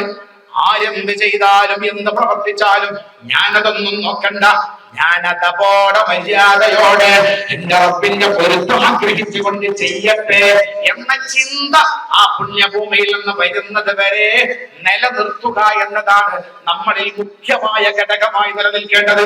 മുഖ്യ ഘടകം അതാണ്. ആരെന്ത് പ്രവർത്തിച്ചാലും അതൊക്കെ ഞാനും ചെയ്യാ എന്ന് പറയുന്ന ശൈലി അത് നമ്മളിൽ ഉണ്ടാകരുത്. ആരെങ്കിലും അത് കുറ്റം കുറവ്, മറ്റുള്ളവരെ കുറ്റം കുറവെന്ന് നമ്മൾ നോക്കണ്ട. ആരെങ്കിലും എന്തെങ്കിലും ചെയ്തോട്ടെ. വിവിധ മദ്ഹബുകാരുണ്ടാവും അവിടെ, വിവിധ രാജ്യക്കാരുണ്ടാവും അവിടെ. നമ്മളെ കേരളത്തിൽ നിന്ന് പോകുന്ന അത്രയൊന്നും ഇതുപോലുള്ള ക്ലാസ്സോ അതേ പ്രകാരമുള്ള ഇൽമോ കിട്ടാത്ത പലരും വരുന്നുണ്ട് അവിടെ. എന്തൊക്കെയോ ചെയ്യുന്നുണ്ടാവും. ഹറം കഅബാലയത്തിന്റെ മുമ്പിലൊക്കെ വെച്ചിട്ട് തട്ടൊക്കെ ഊരി മുടിയൊക്കെ റെഡിയാക്കി തട്ട ശരിയാക്കണം പെണ്ണുങ്ങളൊക്കെ കാണാം. അറിയില്ല, അവരും നമ്മൾ കുറ്റം പറയണ്ട, പക്ഷോ മാപ്പ് കൊടുക്കണുണ്ടാവും, അല്ലാഹു അഅലം, അത് നമ്മൾ നോക്കണ്ട. പക്ഷെ അവരെങ്ങനെ ചെയ്യുന്നുണ്ടല്ലോ എന്ന് കരുതി നമ്മളിൽ അനാദരവ് വന്നാൽ ആ പുണ്യമായ കാര്യം നമ്മളെ ശപിക്കും. അല്ലാഹു നമ്മളെ കാത്തിരക്ഷിക്കട്ടെ. വയത് വെറുതാവും. അപ്പൊ അവിടെ പുണ്യമായ ആ സ്ഥലത്തെത്തിക്കഴിഞ്ഞാൽ നമ്മൾ ഇഹ്റാമിലേക്ക് ചെന്നാൽ, അതേ പ്രകാരം സ്ത്രീകൾ പർദ്ദ ധരിക്കുമ്പോ ഇഹ്റാമിലേക്ക് എത്തിക്കഴിഞ്ഞാൽ അല്ലാത്ത സമയത്തൊക്കെ കയ്യിലൊക്കെ സോക്സ് ഇടണം. കയ്യിലൊന്നും സോക്സ് ഇടാതെ പുണ്യഭൂമിയിൽ നടക്കരുത്. വെറുതെ എന്തിനാ നമ്മൾ ആണുങ്ങളെ തൊടാൻ പോടും, അറിയാതെ അറിഞ്ഞാണെങ്കിലും. നേരെ മറിച്ച് ഇഹ്റാം ചെയ്താൽ, ഹജ്ജിനോ ഉംറക്കോ ഇഹ്റാം ചെയ്താൽ കയ്യിൽ പെണ്ണിന് സോക്സ് ഇടാൻ പറ്റൂല. അപ്പൊ വളരെ പ്രശ്നം വരുന്നത് വെച്ചാല് നമ്മളെ സഹോദരന്മാര് കൈ ഇങ്ങനെ മേപ്പെട്ട് പൊക്കുമ്പോ ഈ കൈ കീപ്പെട്ട് വരും. ഈ സ്ഥലം കാണാൻ പാടുണ്ടോ? കാണാൻ പാടില്ല. അതേ പ്രകാരം കൈ താത്തുകയാണെങ്കിൽ ചിലപ്പോ ഇതും ഇറങ്ങി നിൽക്കും. അപ്പുറത്തെ പർദ്ദകളൊക്കെ അങ്ങനെയാണല്ലോ. ഇതിങ്ങനെ താന്ന് നിന്ന് കഴിഞ്ഞാൽ കൈ മറയിലാവൂലേ? അപ്പൊ എന്ത് വേണ്ടി വരും? ഇഹ്റാം ചെയ്യുമ്പോ ഇതൊന്നും അങ്ങോട്ടും ഇങ്ങോട്ടും പോകാതെക്കാൻ വേണ്ടി ഒന്ന് ബന്ധാക്കേണ്ടി വരും. മുട്ടസൂചിയോ മറ്റോ എന്തെങ്കിലുമൊക്കെ ഉപയോഗിച്ച് ഇതൊന്ന് ടൈറ്റാക്കേണ്ടി വരും. എന്നിട്ടും തീപ്പെട്ട് പോരുന്ന് കണ്ടാൽ ഇവിടെ എന്തോ ഒരു ശീലമുണ്ടല്ലോ, അതുപോലെ എന്തെങ്കിലും ധരിക്കേണ്ടി വരും. ആ രൂപത്തിൽ എന്റെ റബ്ബ് എന്നോട് പാലിക്കാൻ പറഞ്ഞ എല്ലാ മര്യാദകളും ഞാൻ എന്റെ കർമ്മങ്ങളിൽ പാലിക്കുന്നുണ്ട് എന്ന് ഉറപ്പ് വരുത്തണം. നമ്മൾ ആ പുണ്യഭൂമിയിലേക്ക്, ആ പുണ്യഭൂമിയിലെ ഓരോരോ കർമ്മങ്ങളിലും അല്ലാഹു തൗഫീഖ് നൽകി അനുഗ്രഹിക്കട്ടെ. അതബും അനുസരണത്തിനാണ് അല്ലാഹു പ്രതിഫലം തരിക, നമ്മളെ കാട്ടിക്കൂട്ടലിനൊന്നുമല്ല. കാട്ടിക്കൂട്ടലിനേക്കാളേറെ എന്റെ റബ്ബും അള്ളാന്റെ ദീൻ എന്നോട് എങ്ങനെയൊക്കെ പറഞ്ഞു ഞാനതൊക്കെ ചെയ്യട്ടെ. ആ ഒരു മനസ്സ് നമ്മളിൽ ഉണ്ടാകുക. ആണുങ്ങൾ ഞാൻ പറഞ്ഞല്ലോ, തുന്നപ്പെട്ട വസ്ത്രങ്ങളൊന്നും ധരിക്കാൻ പാടില്ല. തുന്നപ്പെട്ട വസ്ത്രങ്ങൾ, നേരെ മറിച്ച് പിന്നെ ബെൽറ്റൊക്കെ ഇഷ്ടം പോലെ നമുക്ക് ഇത് പറ്റാവുന്ന ബെൽറ്റൊക്കെ കെട്ടാ. തുണി പോകാതെ, അത് വസ്ത്രമല്ലല്ലോ, തുണി കഴിഞ്ഞു പോകാതെക്കാൻ വേണ്ടി കിട്ടുന്ന സാധനമാണല്ലോ ബെൽറ്റ്. അതൊക്കെ ധരിക്കാൻ വിരോധമൊന്നുമില്ല. അത് ഉംറയ്ക്ക് പോകുന്ന, ഹജ്ജിന് പോകുന്ന ആളുകളൊക്കെ പ്രത്യേക വലിയ വീതിയുള്ള ബെൽറ്റൊക്കെ വാങ്ങി അതിന് സാധനങ്ങളൊക്കെ വെക്കാൻ പറ്റുന്ന സാധനങ്ങളൊക്കെ ഉണ്ടാവാറുണ്ടല്ലോ. അതൊക്കെ വിരോധമല്ല, ഒരു വിരോധമില്ല. വസ്ത്രം തുന്നപ്പെട്ട വസ്ത്രമാകാൻ പാടില്ല. ഒരു തുണിയും ഒരു പുടവയും മാത്രം. ഇതാണ്. പിന്നെ കണ്ണാട വെക്കുന്ന ആളുകൾ വേണമെങ്കിൽ കണ്ണാടക്ക് കയറൊക്കെ കെട്ടത് വീണു പോകാതിരിക്കാൻ ഈ രൂപത്തിൽ തുന്നപ്പെടാത്ത വസ്ത്രങ്ങളൊക്കെയാകും ഇഹ്റാമിലേക്ക് കടന്നാൽ പുരുഷന്റെ വേഷം. പിന്നെ സാധാരണ നിങ്ങളൊക്കെ മനാസിക്കലിലും മറ്റൊക്കെ പഠിച്ചിട്ടുണ്ടാകും അല്ലെ? ഇഹ്റാമിലേക്ക് അങ്ങ് കടന്നാൽ സുഗന്ധം ഉപയോഗിക്കാൻ പാടില്ല, സുഗന്ധം ഉപയോഗിക്കാൻ പാടില്ല. അതേ പ്രകാരം തലയിലും മുടിയിലും എണ്ണ ഉപയോഗിക്കാൻ പാടില്ല. ഇഹ്റാമിലേക്ക് പ്രവേശിച്ചാൽ തഹല്ലുലാകുന്നത് വരെ, ഹജ്ജിൽ നിന്നാണെങ്കിൽ ഹജ്ജിൽ നിന്ന് തഹല്ലുലാകുന്നത് വരെ, ഉംറയിൽ നിന്നാണെങ്കിൽ മുടി മുറിച്ച് ഉംറയിൽ നിന്ന് ഒഴിവാകുന്നത് വരെ എണ്ണ അതുപോലുള്ള വസ്തുക്കളൊന്നും ഉപയോഗിക്കാൻ പാടില്ല. പിന്നെ നഖം, അതേ പ്രകാരമുള്ള പിന്നെ നഖം മുറിക്കാൻ പാടില്ല. മുടി ചീകൽ, ഇഹ്റാം ചെയ്ത് കഴിഞ്ഞാൽ ചീകൽ കറാഹത്ത. ചീകുമ്പോ മുടി പോരും എന്ന് കണ്ടാൽ ചീകൽ ഹറാമ. സുഗന്ധങ്ങൾ ഉപയോഗിക്കാൻ പാടില്ല. അവിടെ നിന്ന് പിന്നെ വിവാഹം പറച്ചിലുകള്, വിവാഹബന്ധങ്ങൾ, ഭാര്യ-ഭർത്തൃ ബന്ധങ്ങൾ, ഇതുപോലെയുള്ള വസ്തുക്കൾ, ഇതൊക്കെ പലതും ചെയ്തു കഴിഞ്ഞാൽ ഇതിന്റെ പ്രാശസ്ത്യത്തിലേക്കൊക്കെ വിശദമായി നമുക്ക് പിന്നീട് കടക്കാം. ഓരോന്നും ചെയ്തു കഴിഞ്ഞാൽ പലതും അറിഞ്ഞു ചെയ്താൽ, മറന്നു ചെയ്താലും ഓർമ്മയോട് കൂടെ ചെയ്താലും അർത്ഥ കൊടുക്കുക അടക്കമുള്ള പ്രാശസ്ത്യം ചെയ്താലേ പരിഹരിക്കപ്പെടും ചിലതും. എന്നാൽ ചിലതും സ്വന്തമായി മനഃപൂർവ്വം ചെയ്താലേ അത് ചെയ്യാതെ അത്തരം കാര്യങ്ങൾ ചെയ്യേണ്ടി വരും. ഏതായാലും ഇഹ്റാമിൽ നമ്മൾ തഹല്ലുലാകുന്നവരെ, മുടി മുറിക്കുന്നത് വരെ ഇത്തരം കാര്യങ്ങളൊക്കെ പരിപൂർണമായി ശ്രദ്ധിച്ച്, ഒന്നാമത്തത് ഇഹ്റാമിലാണ് ഇപ്പൊ നമ്മളുള്ളത്. അല്ലാഹു തൗഫീഖ് നൽകട്ടെ. ഒന്നാമത്തത് ഇഹ്റാമിൽ സൂക്ഷിക്കേണ്ട തൽബിയത്ത് ലബ്ബൈക അല്ലാഹുമ്മ ലബ്ബൈക. ഇഹ്റാമിലേക്ക്, ഹജ്ജിലാണെങ്കിലും ഉംറയിലേക്കും നമ്മൾ ഇഹ്റാം ചെയ്തു കഴിഞ്ഞാൽ പിന്നെ എപ്പോഴും ചൊല്ലേണ്ട ദിക്ർ ലബ്ബൈക അല്ലാഹുമ്മ ലബ്ബൈക ലബ്ബൈക ലാ ശരീക ലക ലബ്ബൈക ഹംദ വന്നിഅമത ലാ ശരീക ലക. ഈ തൽബിയത്ത് അങ്ങനെ ചൊല്ലുക. തൽബിയത്ത് കഴിവിന്റെ പരമാവധി. എല്ലാവരും ബാക്കിയൊക്കെ നമ്മളെ കിതാബിലൊക്കെ നോക്കി, നമ്മളെ മനാസിക്കൊക്കെ നിങ്ങളെ കയ്യിൽ കിട്ടും, അതൊക്കെ നോക്കിയിട്ട് ചെല്ലാം. പക്ഷെ തൽബിയത്ത് അതിങ്ങനെ നോക്കി ചെല്ലണ്ട. നമുക്കൊക്കെ തൽബിയത്ത് ചെല്ലാൻ എല്ലാവരും തൽബിയത്ത് കാണാതെ പഠിക്കുക. അതേപ്രകാരം ഉംറയ്ക്ക് ഇഹ്റാം ചെയ്തു കഴിഞ്ഞാൽ മുടി മുറിക്കുന്നത് വരെ ചൊല്ലേണ്ടതാണ് തൽബിയത്ത്. തൽബിയത്ത് എല്ലാവരും കഴിവിന്റെ പരമാവധി കാണാതെ പഠിക്കണം. ഏതായാലും ആ തൽബിയത്തുമായി പുണ്യമായ, ഇപ്പൊ നമ്മൾ ഇഹ്റാം ചെയ്തു, ഇനി ചെയ്യേണ്ടത് ഉംറക്കാണെങ്കിൽ ഇനി ചെയ്യേണ്ടത് തവാഫാണ്. ഇവിടെ പറഞ്ഞല്ലോ, തവാഫ് ചെയ്യേണ്ടത് പുണ്യമായ കഅബാലയം. അള്ളാഹു ഭൂമി ലോകത്ത് ആദ്യമായി സൃഷ്ടിക്കപ്പെട്ട പുണ്യമായ ഭവനമാണ് കഅബ. അള്ളാഹു എല്ലാവർക്കും ആ പുണ്യഭൂമിയിൽ പോകാൻ തൗഫീഖ് നൽകട്ടെ. കഅബാലയം ആദ്യമായി കണ്ണുകൊണ്ട് കാണുമ്പോ ദുആ ചെയ്യുന്നവർക്ക് ഉത്തരമുണ്ടെന്ന് റസൂലുള്ളാഹി സ്വല്ലല്ലാഹു അലൈഹി വസല്ലം. കഅബ ആദ്യം ഫസ്റ്റ് കണ്ണുകൊണ്ട് കാണുമ്പോ ഒക്കെ നിറഞ്ഞ മനസ്സ് വേണം. ഞാൻ കഅബ കാണാൻ പോകാൻ മഹാന്മാരായ പണ്ഡിതന്മാർ രേഖപ്പെടുത്തുന്നുണ്ട്. ഒരു സ്ത്രീ കഅബ കാണാൻ കൊതിച്ച് മനസ്സ് മുഴുവനും കഅബ കാണാൻ ആഗ്രഹിച്ച് പുണ്യമായ കഅബാലയത്തിന്റെ അരികിലേക്ക് എത്തുന്നു.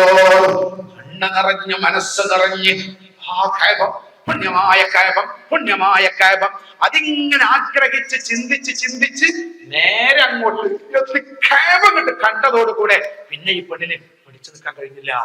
അതങ്ങോട്ട് പൊട്ടിയിട്ട് ഓടിയങ്ങ് ചെന്നിട്ട് കഅബ പിടിച്ചിട്ട് ഒറ്റ കരച്ചിലാണ്. അതോടുകൂടെ ആ പെണ്ണ് അവിടെ തന്നെ വീണു, ലോകത്തോട് വിട പറഞ്ഞു പോയി. അങ്ങനത്തെ മഹതിമാരൊക്കെ ഉണ്ടായിട്ടുണ്ട്.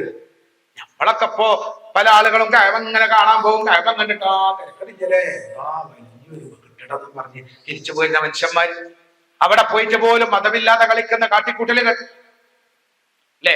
ഒരിക്കലും അതവില്ലാത്ത ഒരു പ്രവർത്തനങ്ങളും. ഇപ്പൊ അജറുൽ വസ്വദ് മുത്തുന്നതിനെ കുറിച്ച് പറഞ്ഞു. മുത്തല് പുണ്യുള്ള കാര്യ. പക്ഷെ ആ മുത്താൻ വേണ്ടി തിരക്കൂട്ടലോ അത് ഹറാമായ കാര്യമാണ്. മറ്റുള്ളവനെ അടങ്ങാറാക്കുക എന്നുള്ളത് ഹറാമാണ്.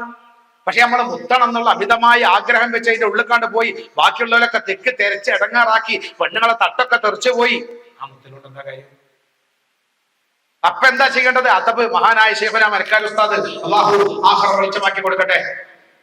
ബഹുമാനപ്പെട്ടവര് അജറുൽ വസ്വദിന്റെ അടുത്തുവരെ പോയിക്കാണ്ട് അതിന്റെ അടുത്ത് ഏകദേശം അടുത്തെത്തി തെക്കും തിരക്കും കണ്ടാല് അവിടെ നിന്ന് ഇങ്ങനെ ആക്കിയിട്ട് തിരിച്ചു പോരും. എന്നിട്ട് പറയും അള്ളാഹു മുഖ്യ കൂലി തരും. കാരണം അവിടെ ഭയങ്കര തിരക്കാണ്. ആ തെക്കിലേക്ക് പോകാതിരിക്കലാണ് പഠിച്ചോൻ ഇഷ്ടം. നബി സല്ലല്ലാഹു അലൈഹി വസല്ലമ തങ്ങളുടെ ആ റൗളയിലേക്ക് തിക്കി എരച്ച് കയറണം. ബഹുമാനപ്പെട്ടവർ ഒറ്റവട്ടം പോയി. പിന്നെ അതിന്റെ അടുത്ത് പോയി സലാം പറഞ്ഞിട്ട് വരും. നമ്മൾ അവിടെ പോയി മറ്റുള്ളവർക്ക് ഇടങ്ങാറാക്കൽ അമ്മക്ക് ഇഷ്ടമുണ്ടാവുമോ? ഹബീബിന് ഇഷ്ടമുണ്ടാവുമോ? അതുകൊണ്ട് അല്ലാഹുവിന് അവരുടെ ഹബീബിന് അറിയാലോ അവിടെ പോയുള്ള മറ്റുള്ളവരെ ബുദ്ധിമുട്ടാക്കുന്ന അവസ്ഥ. അപ്പൊ ഞാൻ പറഞ്ഞു വരുന്നത്, നമ്മൾ ചെയ്യുന്ന ഓരോരോ കർമ്മങ്ങളിലും നമ്മളെ മനസ്സിന്റെ ആഗ്രഹം, നമ്മളെ മനസ്സിന്റെ താല്പര്യം, പുണ്യമായ ആ കഅബ കാണാനുള്ള അതിയായ കൊതിയും ആഗ്രഹവും നമ്മളെ മനസ്സിലുണ്ടെങ്കിൽ നമ്മൾ അങ്ങോട്ട് ആദ്യമായി ഇറങ്ങി ചെല്ലുമ്പോ കഅബ കാണുമ്പോ അറിയാതെ കണ്ണിൽ വെള്ളം നിറയും. അല്ലാഹു തൗഫീഖ് നൽകി അനുഗ്രഹിക്കട്ടെ. ആ ഒരു ഭക്തിയോട് കൂടെ റബ്ബിനോട് ദുആ ചെയ്താൽ ആ ദുആക്ക് അല്ലാഹു ഉത്തരം തരും. അള്ളാഹു തൗഫീഖ് നൽകി അനുഗ്രഹിക്കട്ടെ. അള്ളാഹു ഉത്തരം തരും. അങ്ങനെ ആ കഅബാലയത്തിലേക്ക് നമ്മൾ ഇറങ്ങി മസ്ജിദുൽ ഹറാമിലേക്ക് ചെന്ന് തവാഫ് ചെയ്യുകയാണ്. സഹോദരങ്ങളെ, സഹോദരികളെ, ഹജ്ജിന്റെ തവാഫാണെങ്കിലും ഉംറയുടെ തവാഫാണെങ്കിലും തവാഫ് വിവിധ തവാഫുകളുണ്ട്. അതില് ഹജ്ജിന്റെയും ഉംറയുടെയും നിർബന്ധമായ തവാഫ്, അത് നിർബന്ധമായ തവാഫ്, അത് നമ്മൾ ഈ വേഷത്തിലായിരിക്കും. ഞാൻ നേരത്തെ പറഞ്ഞല്ലോ, ഒരു തുണിയും ഒരു മുണ്ടും മാത്രമുള്ള വേഷമാകും ഹജ്ജിന്റെയും ഉംറയുടെയും തവാഫ്. നേരെ മറിച്ച് മുത്തലക്കൻ വെറുതെയുള്ള തവാഫ് ഏത് വേഷത്തിലും വെറുതെയുള്ള തവാഫ് ചെയ്യാം, ഏത് വേഷത്തിലും ചെയ്യാം. പക്ഷെ ഇപ്പോ ഏത് വേഷത്തിലും തവാഫ് ചെയ്യാൻ അങ്ങോട്ട് ഇറക്കൂല എന്ന് മാത്രം. ഇപ്പൊ ഈ ഹറാമിന്റെ വേഷമുള്ളവരെ മാത്രമേ മത്താഫിലേക്ക് ഇറക്കൂ. ഏതായാലും ഈ തവാഫ് ചെയ്യുന്നത് ഏത് സമയത്ത് തവാഫ് ചെയ്യുമ്പോഴും പുണ്യമായ, ഇവിടെ പറഞ്ഞല്ലോ അജറുൽ അസ്വദ്, ലോക സ്വർഗത്തിലെ പുണ്യമായ വെണ്മയുള്ള കല്ലാണ് അജറുൽ അസ്വദ്. വെളുവെടുത്ത പാല് പോലെ വെളുത്ത കല്ല്. മനുഷ്യന്മാരുടെ കുറ്റങ്ങളും ദോഷങ്ങളുമാണ് ആ കല്ലിനെ കറുപ്പിച്ചത് എന്ന് ഹജറുൽ അസ്വദിന്റെ ഭാഗത്തേക്ക് ഹജ്ജ് ചെയ്യുന്നവരും ഉംറ ചെയ്യുന്നവരും ഹജറുൽ അസ്വദിന്റെ ഭാഗത്തേക്ക് പോയി മുത്താൻ പറ്റുന്നവർ മുത്തുന്നു. ചെയ്യുമ്പോ മുത്താൻ പറ്റൂല, തിരക്കൊണ്ട്. അല്ലാത്തവർ കൈകൊണ്ട് ആ തൊട്ട് മുത്തുന്നു. അതിനും കഴിയാത്തവർ ദൂരെ നിന്നിട്ട് ബിസ്മിൽ ആദ്യമായി പുണ്യമായ ഹജ്ജിന്റെ ഫർളായ തവാഫ് ഞാൻ ചെയ്യുന്നു, അല്ലെങ്കിൽ ഉംറയുടെ ഫർളായ തവാഫ് ഞാൻ ചെയ്യുന്നു. അവിടെ നിയ്യത്ത് ഫർളായ തവാഫ് ചെയ്യുമ്പോൾ നിയ്യത്ത് സുന്നത്തേ ഉള്ളൂ. ഏതായാലും ബിസ്മില്ലാഹി അല്ലാഹു അക്ബർ എന്ന് പറഞ്ഞ് 7 വട്ടം ചുറ്റലാണ് തവാഫ്.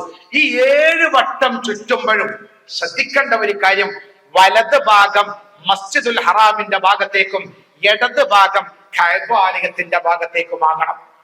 അത് നിർബന്ധമാണ്. അതല്ല ഞാൻ തവാഫ് സഹിയാകൂല. ഇടത് ഭാഗം, ഇപ്പൊ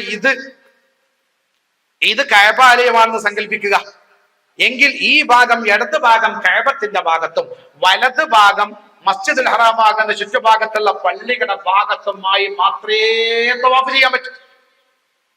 അതിൽ നിന്ന് വ്യത്യസ്തമായ രൂപത്തിൽ തവാഫ് ചെയ്യാനേ പറ്റില്ല.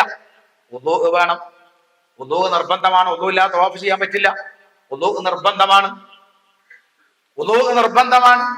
അതോടൊപ്പം വലത് ഇടത് ഭാഗം കഅബാലയത്തിന്റെ ഭാഗം, വലത് ഭാഗം മസ്ജിദുൽ ഹറാമിന്റെ ഭാഗത്തും തന്നെയാകണം. അതായത് തന്നെയാവണം. എത്ര പറഞ്ഞാലും അവിടെ ചെന്നാൽ ചില ആളുകൾ ഇങ്ങനെ പോകുന്നതിനിടയിൽ കൂടി ഇളച്ചനെ കാണൂല, മുത്തച്ഛനെ കാണൂല, മുപ്പത്തേര് ഇങ്ങോട്ട് തിരിഞ്ഞ് ഇവരെ പിടിച്ചുകൊണ്ട് പോവുക. ഏത് ഭാഗത്ത് തിരിഞ്ഞാലും ഒരു പേടിയില്ല എന്ന് പറയുന്ന ശൈലി. ഏതെങ്കിലും ഒരു സ്ഥലത്ത് വലത് ഭാഗം മസ്ജിദുൽ ഹറാമിന്റെ ഭാഗത്തേക്കും ഇടത് ഭാഗം കഅബാലയത്തിന്റെ ഭാഗത്തേക്കും ആകാത്ത ഒരല്പ സ്ഥലമെങ്ങാനും വന്നാൽ ആ നടത്തം ശരിയാവൂല, ആ നടത്തം സ്വഹിയല്ല. 7 വട്ടം ചുറ്റലില് ആ ഒരു നടത്തം സഹിയാവില്ല. പിന്നെ എന്ത് വേണ്ടി വരും? ഏത് സ്ഥലത്താണോ നമുക്ക് വലത് ഭാഗം ഇങ്ങോട്ടും ഇടത് ഭാഗം കഅബത്തിന്റെ ഭാഗത്തേക്കും ഉള്ളത് നഷ്ടപ്പെട്ടത്, ആ ഭാഗത്ത് പിന്നോട്ട് തന്നെ വന്ന് വീണ്ടെടുക്കേണ്ടി വരും. പിന്നോട്ട് പോകാൻ കഴിയുമെങ്കിൽ പിന്നോട്ട് തന്നെ വന്ന് വലത് ഇത് ആവാത്ത സ്ഥലം വീണ്ടെടുത്ത് നമ്മൾ ബാക്കിയുള്ളത് പൂർത്തിയാക്കണം. ഇനി ബേക്കിലോട്ട് തന്നെ വരാൻ കഴിയണില്ല. പല സ്ഥലത്തും നമ്മൾ നെഞ്ഞ് ഭാഗം കഅബത്തിന്റെ ഭാഗത്തേക്കായിട്ട് നടന്നിട്ടുണ്ട്, അല്ലെങ്കിൽ പിൻഭാഗം കഅബത്തിന്റെ ഭാഗത്തേക്കായി നമ്മൾ നടന്നു പോയിട്ടുണ്ട്. എന്നാൽ പക്ഷെ ഇനി പുറകോട്ട് വരാൻ കഴിയുന്നില്ല, ഇതിനകം തിരക്കാം. എന്ത് ചെയ്യേണ്ടി വരും? ആ ഒരു നടത്തം വെറുതെ പൂർത്തിയാക്കേണ്ടി വരും. ഇപ്പൊ 4ാമത്തെ നടത്തത്തിലാണ് നമുക്ക് അങ്ങനെ സംഭവിച്ചതെങ്കിൽ ഈ 4ാമത്തെ നടത്താണ്ട് പൂർത്തിയാക്കിയിട്ട് ഇപ്പൊ എത്ര നടത്തേ നടന്നിട്ടുള്ളത് നോക്കുക, 3 നടത്തേ നടന്നിട്ടുള്ളത് നോക്കുക. ഇത് വെറുതെ കുറച്ചാണ് നടന്നതാണ്. എന്നിട്ട് ഈ രൂപത്തിൽ പൂർത്തിയാക്കണം. ആ സമയത്ത് ഇവിടെ വേദനായ ബഷീർ ഫൈദ് ഉസ്താദ് പറഞ്ഞല്ലോ, മഹാനായ തങ്ങൾ ആയിഷ റളിയല്ലാഹു അൻഹയോട് പറയുന്നുണ്ട്, ഈ പുണ്യമായ ഹിജർ ഇസ്മായിൽ എന്ന് പറയുന്ന ഒരു ആഫ് കെട്ടുകെട്ടിയ ഒരു അല്പം വട്ടത്തിലുള്ള സ്ഥലം, അത് കഅബത്തിന്റെ ഉള്ളിൽപ്പെട്ട സ്ഥലമാണ്. അന്ന് സാമ്പത്തിക ശേഷി ഇല്ലാതെ വന്നപ്പോ, ഇതുണ്ടാക്കാനുള്ള സാമ്പത്തിക ശേഷി ഇല്ലാതെ വന്നപ്പോ ഒരല്പ ഭാഗം ഒഴിവാക്കിയിട്ട് കെട്ടി, ഞാൻ ചരിത്രത്തിലേക്ക് കിടക്കില്ല. ആ സ്ഥലത്തിന്റെ ഉള്ളിലൂടെ നടക്കാൻ പറ്റില്ല, കാരണം അത് കഅബത്തിന്റെ ഉള്ളിൽപ്പെട്ട സ്ഥലം. തവാഫും സായിയൊന്നും അല്ലാത്ത സമയത്ത് അതിന്റെ ഉള്ളിൽ പോയിട്ട് സുന്നത്ത് നിസ്കരിച്ച കഅബത്തിന്റെ ഉള്ളിൽ സുന്നത്ത് നിസ്കരിച്ച കൂലി കിട്ടും. അല്ലാഹു തൗഫീഖ് നൽകട്ടെ. അപ്പോ അത് അവിടെ പോണ സമയത്ത് അതിന്റെ ഉള്ളിൽ കൈയ്യെക്കാനോ അവിടെ കൈ നിർത്തി വെക്കാനൊന്നും പറ്റില്ല. കാരണം പരിപൂർണമായി കഅബത്തിന്റെ പുറത്താകണം നാം തവാഫ് ചെയ്യുന്നത്. പരിപൂർണമായി കഅബത്തിന്റെ പുറത്ത് തവാഫ് ചെയ്താലേ തവാഫാകും.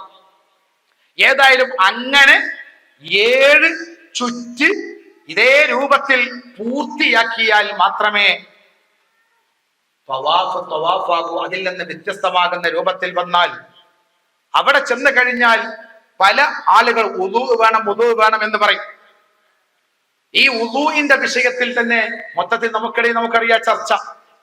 ശാഫിഈ മദ്ഹബിൽ തന്നെ ചില പണ്ഡിതന്മാർക്ക് അഭിപ്രായമുണ്ട്. നമ്മുടെ മദ്ഹബ് എന്ന് പറഞ്ഞാൽ ആണ് പെണ്ണിനെ തൊട്ടാ ഉദു മുറിയും. പക്ഷേ ആ പുണ്യമായ സ്ഥലത്തെത്തുമ്പോ അറിയാതെ തൊടല് സംഭവിക്കും. അവിടെയാണ് മഹാന്മാര് പറയുന്നത്, നമ്മളെ മദ്ഹബിൽ തന്നെ വികാരത്തോടു കൂടെ തൊട്ടാലേ ഉദു മുറിയൂ എന്ന് പറയുന്ന പണ്ഡിതന്മാരുണ്ട്. നമുക്കത് സ്വീകരിക്കാം. അതേ പ്രകാരം മദ്ഹബിൽ തന്നെ മറ്റുള്ള മദ്ഹബുകളിൽ തൊട്ടാ ഉദു മുറിയില്ല എന്ന് പറയുന്ന മദ്ഹബുണ്ട്. അങ്ങനെ മദ്ഹബൊക്കെ നമ്മൾ മനസ്സിലാക്കി പഠിച്ച് സാധിക്കുന്ന രൂപത്തിലൊക്കെ അങ്ങനെയൊക്കെ ആണെങ്കിലും സാധിക്കും വിധം മറ്റുള്ളവരെ തൊടാതെ ഉദു മുറിയാതെ, ഞാൻ അതിന്റെ അടിയിൽ കൂടി ഉദു മുറിഞ്ഞായാലോ, ഉദു മുറിഞ്ഞു പോയി നിൽക്കാം. തവാഫ് ഇങ്ങനെ ചെയ്യുന്ന അടിയിൽ കൂടി ഉദു മുറിഞ്ഞു, വേഗം പോയി ഉദു എടുത്ത് വരിക, ബാക്കി നടക്കുക. തലക്കെന്ന് തുടങ്ങാം, ഇല്ലെങ്കിൽ ഇതിന്റെ ബാക്കി ചെയ്താലും മതി. ഇടക്ക് മുറിഞ്ഞു പോയാൽ തല മുതൽ തുടങ്ങണമെങ്കിൽ തുടങ്ങാം. എന്നാൽ തുടങ്ങൽ നിർബന്ധമൊന്നുമില്ല. ബാക്കി എത്രയാണോ ചുറ്റാനുള്ളത് അത് ചുറ്റിയാലും മതി എന്ന് സാന്ദർഭികമായി അയിമ്മത്തിനെ നമ്മളെ പഠിപ്പിച്ചു. സാന്ദർഭികമായി സൂചിപ്പിക്കുകയാണ്. ഈ തവാഫും കഴിഞ്ഞാൽ പിന്നെ ചെയ്യാനുള്ള ഒരു പ്രവർത്തനം, സഹോദരങ്ങളെ സഹോദരിമാരെ, ഉംറക്കാണെങ്കിലും സഅയ് എന്ന് പറയുന്നത് സഫ മർവന്റെ ഇടയിലുള്ള ആദരണീയരായ ഒരുപാട് ഉസ്താദന്മാരുടെ ഇരിപ്പുണ്ട്. ഞാൻ അതുകൊണ്ട് സുദീർഘമായി ആ കാര്യത്തിലേക്ക് ബാക്കിയുള്ള ഭാഗങ്ങളൊക്കെ മറ്റുള്ള ഉസ്താദന്മാരൊക്കെ സൂചിപ്പിക്കും. ബഹുമാനപ്പെട്ട അൻവരി ഉസ്താദ് എത്തിയിട്ടുണ്ട്. കഴിഞ്ഞ വർഷവും എല്ലാ വർഷവും ആളുകളേറ്റ് പോകുന്ന ആളാ. അവരൊക്കെ ആ കാര്യങ്ങൾ വിശദീകരിക്കും ഇൻഷാ അല്ലാഹ്. എല്ലാവരും വന്നിരിക്കുമ്പോ എല്ലാവരും ഇരുന്നിച്ചു പോകുക എന്ന് പറയുന്നത് ഒരു സുഖമില്ലല്ലോ. എല്ലാവരും ചില ഉപദേശങ്ങൾ നമുക്ക് ലഭിക്കണമല്ലോ. ഇൻഷാ അല്ലാഹ് ഉംറക്ക് പോകുന്ന നമ്മളെ ഗ്രൂപ്പിലായി പോകുന്ന ആളുകൾക്ക് പ്രത്യേകമായി ഇൻഷാ അല്ലാഹ് ക്ലാസ് ഉണ്ടാകും. ഞാൻ ഇന്നത്തെ തുടക്കത്തിൽ പറഞ്ഞല്ലോ, ഓരോന്നും അതിൻ്റെതായ രൂപത്തിൽ നമുക്ക് വിശദീകരിക്കാം ഇൻഷാ അല്ലാഹ്. അല്ലാഹു തൗഫീഖ് നൽകട്ടെ. സഫ മർവയുടെ മുകളിൽ, സഫ മർവ എന്ന് പറയുന്നത് ഇവിടെ പറഞ്ഞല്ലോ, മഹദിയായ ബീവി ഹാജർ റളിയല്ലാഹു അൻഹാ വെള്ളത്തിന് വേണ്ടി ഓടിയ സ്ഥലം. എന്റെ കുട്ടിക്ക് വെള്ളം കിട്ടുമോ, ഒരിറ്റ് വെള്ളം കിട്ടുമോ എന്ന് കരുതി പടാപാടോടെ കണ്ണുനീരോടെ ഓടിയ 2 മലകളുണ്ട്. അതാണ് സഫ മർവ. അവിടെ വലിയ മലയൊന്നുമില്ല, അതൊക്കെ വെട്ടി ചെറുതാക്കി റെഡിയാക്കി അതിന്റെ അടയാളങ്ങൾ എന്ന രൂപത്തിൽ കുറച്ച് പാറക്കല്ലുകൾ അങ്ങനെ ഒരു മൂലൊക്കെ വെച്ചിട്ടുണ്ട് എന്ന് മാത്രം. ബാക്കിയൊക്കെ ഇപ്പൊ ഇങ്ങനെ നടന്ന കാലുവേദന രൂപത്തിലുള്ള ഒരു തരം മാർബിളോ മറ്റൊക്കെ ഇട്ടിട്ട് ഇങ്ങനെ റെഡിയാക്കി വെച്ചൊക്കെ നമുക്ക് തവാഫ് സഅയ് ചെയ്യാം. ആ സഫയുടെ മുകളിൽ കയറി അല്ലാഹു തആലക്ക് വേണ്ടി ഞാൻ ഉംറയുടെ ഫർളായ സഅയ് ചെയ്യുന്നു എന്ന് നിയ്യത്ത് ചെയ്ത് നേരെ മർവയിലേക്ക് നടക്കുക. മർവയിൽ നിന്നുകൊണ്ട് അതേപോലെ സഫയിലേക്ക് തന്നെ നടക്കുക. അങ്ങനെ 7 വട്ടം നടക്കലോട് കൂടെ ആ പുണ്യമായ സഅയും പൂർത്തിയാകും. ഇവിടെയൊക്കെ പറഞ്ഞല്ലോ, നടത്തത്തിന് വലിയ പ്രയാസമൊന്നുമില്ല. ശാരീരികമായി ആഫിയത്തുള്ളവർക്കൊക്കെ നടക്കാം. പക്ഷെ ഈ നടക്കുന്നവന്റെ മനസ്സാണ് പ്രാധാന്യം. എങ്ങനെ കളിയും ചെറിയ വർത്താനും ലോകം പറഞ്ഞുകൊണ്ട് എങ്ങനെ നടക്കുന്ന ഒരവസ്ഥയാണെങ്കിലോ അതിനനുസരിച്ചൊക്കെ ഉണ്ടാവും. നേരെ മറിച്ച് സഫാ മർവന്റെ ഇടയിലുള്ള സഅയ് ദുആക്ക് ഉത്തരം കിട്ടുന്ന സ്ഥലങ്ങളാണ്. ഇവിടെ പറഞ്ഞല്ലോ, ദുആക്ക് ഉത്തരം കിട്ടുന്ന സ്ഥലമാണ് സഫാ മർവന്റെ ഇടയിലുള്ള സ്ഥലം. ആ സമയത്ത് ഹാജറ റളിയല്ലാഹു അൻഹയുടെ പ്രാർത്ഥനക്ക് ഉത്തരം കിട്ടിയ സ്ഥലത്തിലൂടെയാണ് ഞാൻ ഈ നടക്കുന്നത്. കണ്ണുനീരോടെ ഒലിക്കുന്ന കണ്ണുമായി എന്റെ കുട്ടിക്കൊരു തുള്ളി വെള്ളം കിട്ടുമോ എന്ന് കരുതി 2 കരമുയർത്തിനാണ് റബ്ബിനോട് ദുആ ചെയ്ത് കണ്ണുനീരോടെ ഓടുന്ന ഹാജറ റളിയല്ലാഹു അൻഹയെ മനസ്സിൽ കാണുമ്പോ നമ്മുടെ മനസ്സ് പറയും, റബ്ബിനോട് ദുആ ചെയ്തോ, ഹാജറ റളിയല്ലാഹു അൻഹു ഉത്തരം നൽകിയ അല്ലാഹു ഈ പുണ്യ സ്ഥലത്ത് ഉത്തരം തരും. അവിടെ ആ ഒരു സമയത്ത് നമ്മുടെ മനസ്സുണ്ടല്ലോ, അള്ളാഹുവിൽ അർപ്പിക്കുന്ന ഒരു മനസ്സ്, എന്റെ റബ്ബിന്റെ വിളിക്കുത്തരം നൽകി ഞാൻ വന്നതാണെന്നുള്ള മനസ്സ്, ഹാജർ ബീവി നടന്ന ഈ പുണ്യസ്ഥലത്തൂടെയാണ് എന്റെ സഞ്ചാരം എന്നുള്ള മനസ്സ്, അല്ലാഹുവേ അവർക്കൊക്കെ കൊടുത്ത നന്മ എനിക്കും തരണേ എന്നുള്ള ആ ഒരു ആത്മീയ ബോധം, അതാണ് സത്യത്തിൽ നമുക്കൊക്കെ ആ സ്ഥലങ്ങളിലൊക്കെ നമ്മൾ നിർവഹിക്കപ്പെടേണ്ടത്, ആ സമയത്തൊക്കെ നിർവഹിക്കേണ്ടത്. അത് കഴിഞ്ഞ് മുടി മുറിക്കുക. അപ്പോ ആണുങ്ങളാണെങ്കിൽ മുടി കളയുക. ഹജ്ജിന്റെ സമയം, ഹജ്ജിന് തഹല്ലുലാകുമ്പോ മുടി കളയാനുള്ളത് കൊണ്ട് അതുവരെയുള്ള ഉംറക്കൊക്കെ മുടി വെട്ടിയാലും മതി. ഇനി അതിലേക്ക് ആദ്യം തന്നെ മുടി കളഞ്ഞൊരാൾ പിന്നെ മുടിയില്ല, പിന്നെ മുടി കളയുന്ന പോലെ വെട്ടുന്ന പോലെ അങ്ങനെ കാണിച്ചാൽ മതി, അങ്ങനെ കാണിച്ചാൽ മതി. മുടിയില്ലെങ്കിൽ ഓരോരോ മറ്റുള്ള ഉംറ ആവർത്തിക്കുമ്പോ ഞാൻ പറയുന്നത്, ആ മുടി വെട്ടലോട് കൂടെ അവർ ഉംറയിൽ നിന്ന് തഹല്ലുലായി. എത്ര വേണമെങ്കിലും ഉംറ ചെയ്യാൻ ആ പുണ്യഭൂമിയിലുള്ള താമസത്തിൽ കഴിയും. അല്ലാഹു തൗഫീഖ് നൽകട്ടെ. പക്ഷേ പോകുന്ന ഓരോരോ ഹാജിയും ശ്രദ്ധിക്കേണ്ട ഒരു കാര്യം, എനിക്ക് അത്ര എണ്ണം ഉംറ വേണം, ഇത്ര എണ്ണം ഉംറ വേണം എന്ന് പറഞ്ഞ് എണ്ണം കൂട്ടാൻ വേണ്ടി ചെയ്യുന്നതിന് പകരം എന്റെ റബ്ബിന്റെ പൊരുത്തം കിട്ടാനാണ് ഞാൻ ചെയ്യുന്നത് എന്ന ചിന്ത ആ പുണ്യഭൂമിയിലെത്തിയാൽ നമ്മൾ നിലനിൽക്കണം. അല്ലാതെ ഏണ്ണം ചെയ്തല്ലോ, ഞാൻ 8 ചെയ്തു, മറ്റോ 9 ചെയ്തു, ഞാൻ 10 ചെയ്യട്ടെ, അവസാനം ഹജ്ജിന് പോകാൻ കയ്യുണ്ടാവില്ല, കാലുണ്ടാവില്ല, മുട്ടുവേദന തുടങ്ങി, ഊരവേദന തുടങ്ങി, അവസാനം ജംറക്ക് കയറിയപ്പോ ഊരവേദന കൊണ്ട് നടക്കാൻ വയ്യ. പിന്നെ എന്തേ കിട്ടിയത്? ഓള് ഏണ്ണം ചെയ്തു എന്ന് പറഞ്ഞപ്പോ 8 ചെയ്യാൻ വേണ്ടിയതാ, ഇപ്പൊ ഊരവേദന തുടങ്ങി. അങ്ങനെ ആവരുത്. അവനവന്റെ ആരോഗ്യം എപ്പോഴും, ആ പുണ്യഭൂമിയിൽ പോകുമ്പോ അവനവന്റെ ആരോഗ്യത്തെ കുറിച്ച് ശരിക്കും ബോധം വേണം. ചില ആളുകളെ പുണ്യഭൂമിയിലേക്ക് പോകുമ്പോ പറയും, ഞാൻ ഗുളിക ഒന്നും എടുക്കണില്ല, അള്ളാഹുവിന്റെ കഅബത്തേക്കല്ലേ പോണേ, അള്ളാഹിന്റെ കഅബത്തേക്കല്ലേ പോണേ, അതുകൊണ്ട് ഞാൻ ഗുളിക ഒന്നും എടുക്കണില്ല. പടച്ചോൻ കാക്കും, അള്ളാഹു കാക്കും, പക്ഷേ ഗുളികയും മരുന്നും സാധാരണ കഴിക്കാറുള്ളത് കൃത്യമായി നമ്മളെ കയ്യില് വേണം. ഇപ്പൊ നാളെ ഉംറക്കൊരു ആചാര്യ പോയിച്ച്, ആചാര്യ 4 ദിവസമാണ് കഴിഞ്ഞപ്പോ പെണ്ണുങ്ങളെ തല്ലൽ തുടങ്ങി. പെണ്ണുങ്ങളെ സംശയം, പെണ്ണുങ്ങൾ അവിടെ അങ്ങനെ ആക്കാണ്, ഇവിടെ അങ്ങനെ ആക്കാന്നൊക്കെ പറയലും, പെണ്ണുങ്ങൾ റോട്ടുമട്ട് അടിക്കലും തുടങ്ങി. എന്താ സംഭവം എന്നറിയോ? ഇയാള് മാനസികത്തിലുള്ള ഒളി കൊടുക്കലുണ്ട്. പുണ്യ ഭൂമിക്കാണ് അറിഞ്ഞോട് മാനസികത്തിലുള്ള ഒളി എടുക്കാതെ പോകുന്നതാ. അവിടെ പോയാ പിന്നെ പണിയല്ലേ, തവാഫും സഅയും ഹജ്ജും ഉംറയും, രാത്രി ഉറക്കയിക്കലും, അസുഖം കൂടി. അതുകൊണ്ട് ശരിക്കും ആ പുണ്യഭൂമിയിൽ താമസിക്കുമ്പോ നമ്മൾ സാധാരണ കുടിക്കാറുള്ള മരുന്ന് കൃത്യമായി ഡോക്ടർമാരെ കണ്ട് കുടിക്കന്നെ വേണം. നിർത്തലൊക്കെ നാട്ടിൽ വന്ന് നിർത്തിക്കൊണ്ടി, നബിന് അമീറന്മാരുടെ കറാവൂല. നബിന് അങ്ങളല്ലേ ഇറങ്ങാറാവുള്ളൂ, അമീറന്മാരുടെ ഇറങ്ങാറാവില്ല ഇപ്പൊ പറഞ്ഞ പോലെ.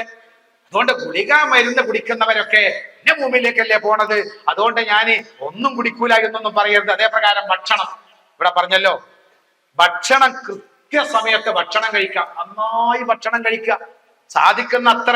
എനിക്ക് പനിയാണ്, അതുകൊണ്ട് എനിക്ക് വെള്ളം, ചായ വേണ്ട, കഞ്ഞി വേണ്ട, ചോറ് വേണ്ട എന്നൊക്കെ പറഞ്ഞാൽ നമ്മൾ ഇവിടുന്ന് പെരിന്ന് കാട്ടണ ആ മാഞ്ഞാളുണ്ടല്ല, അത് അവിടെ പോയി കാട്ടിയാൽ വല്യമ്മാനെ ഹോസ്പിറ്റലിൽ കൊണ്ടുപോയി അഡ്മിറ്റ് ആക്കേണ്ടി വരും.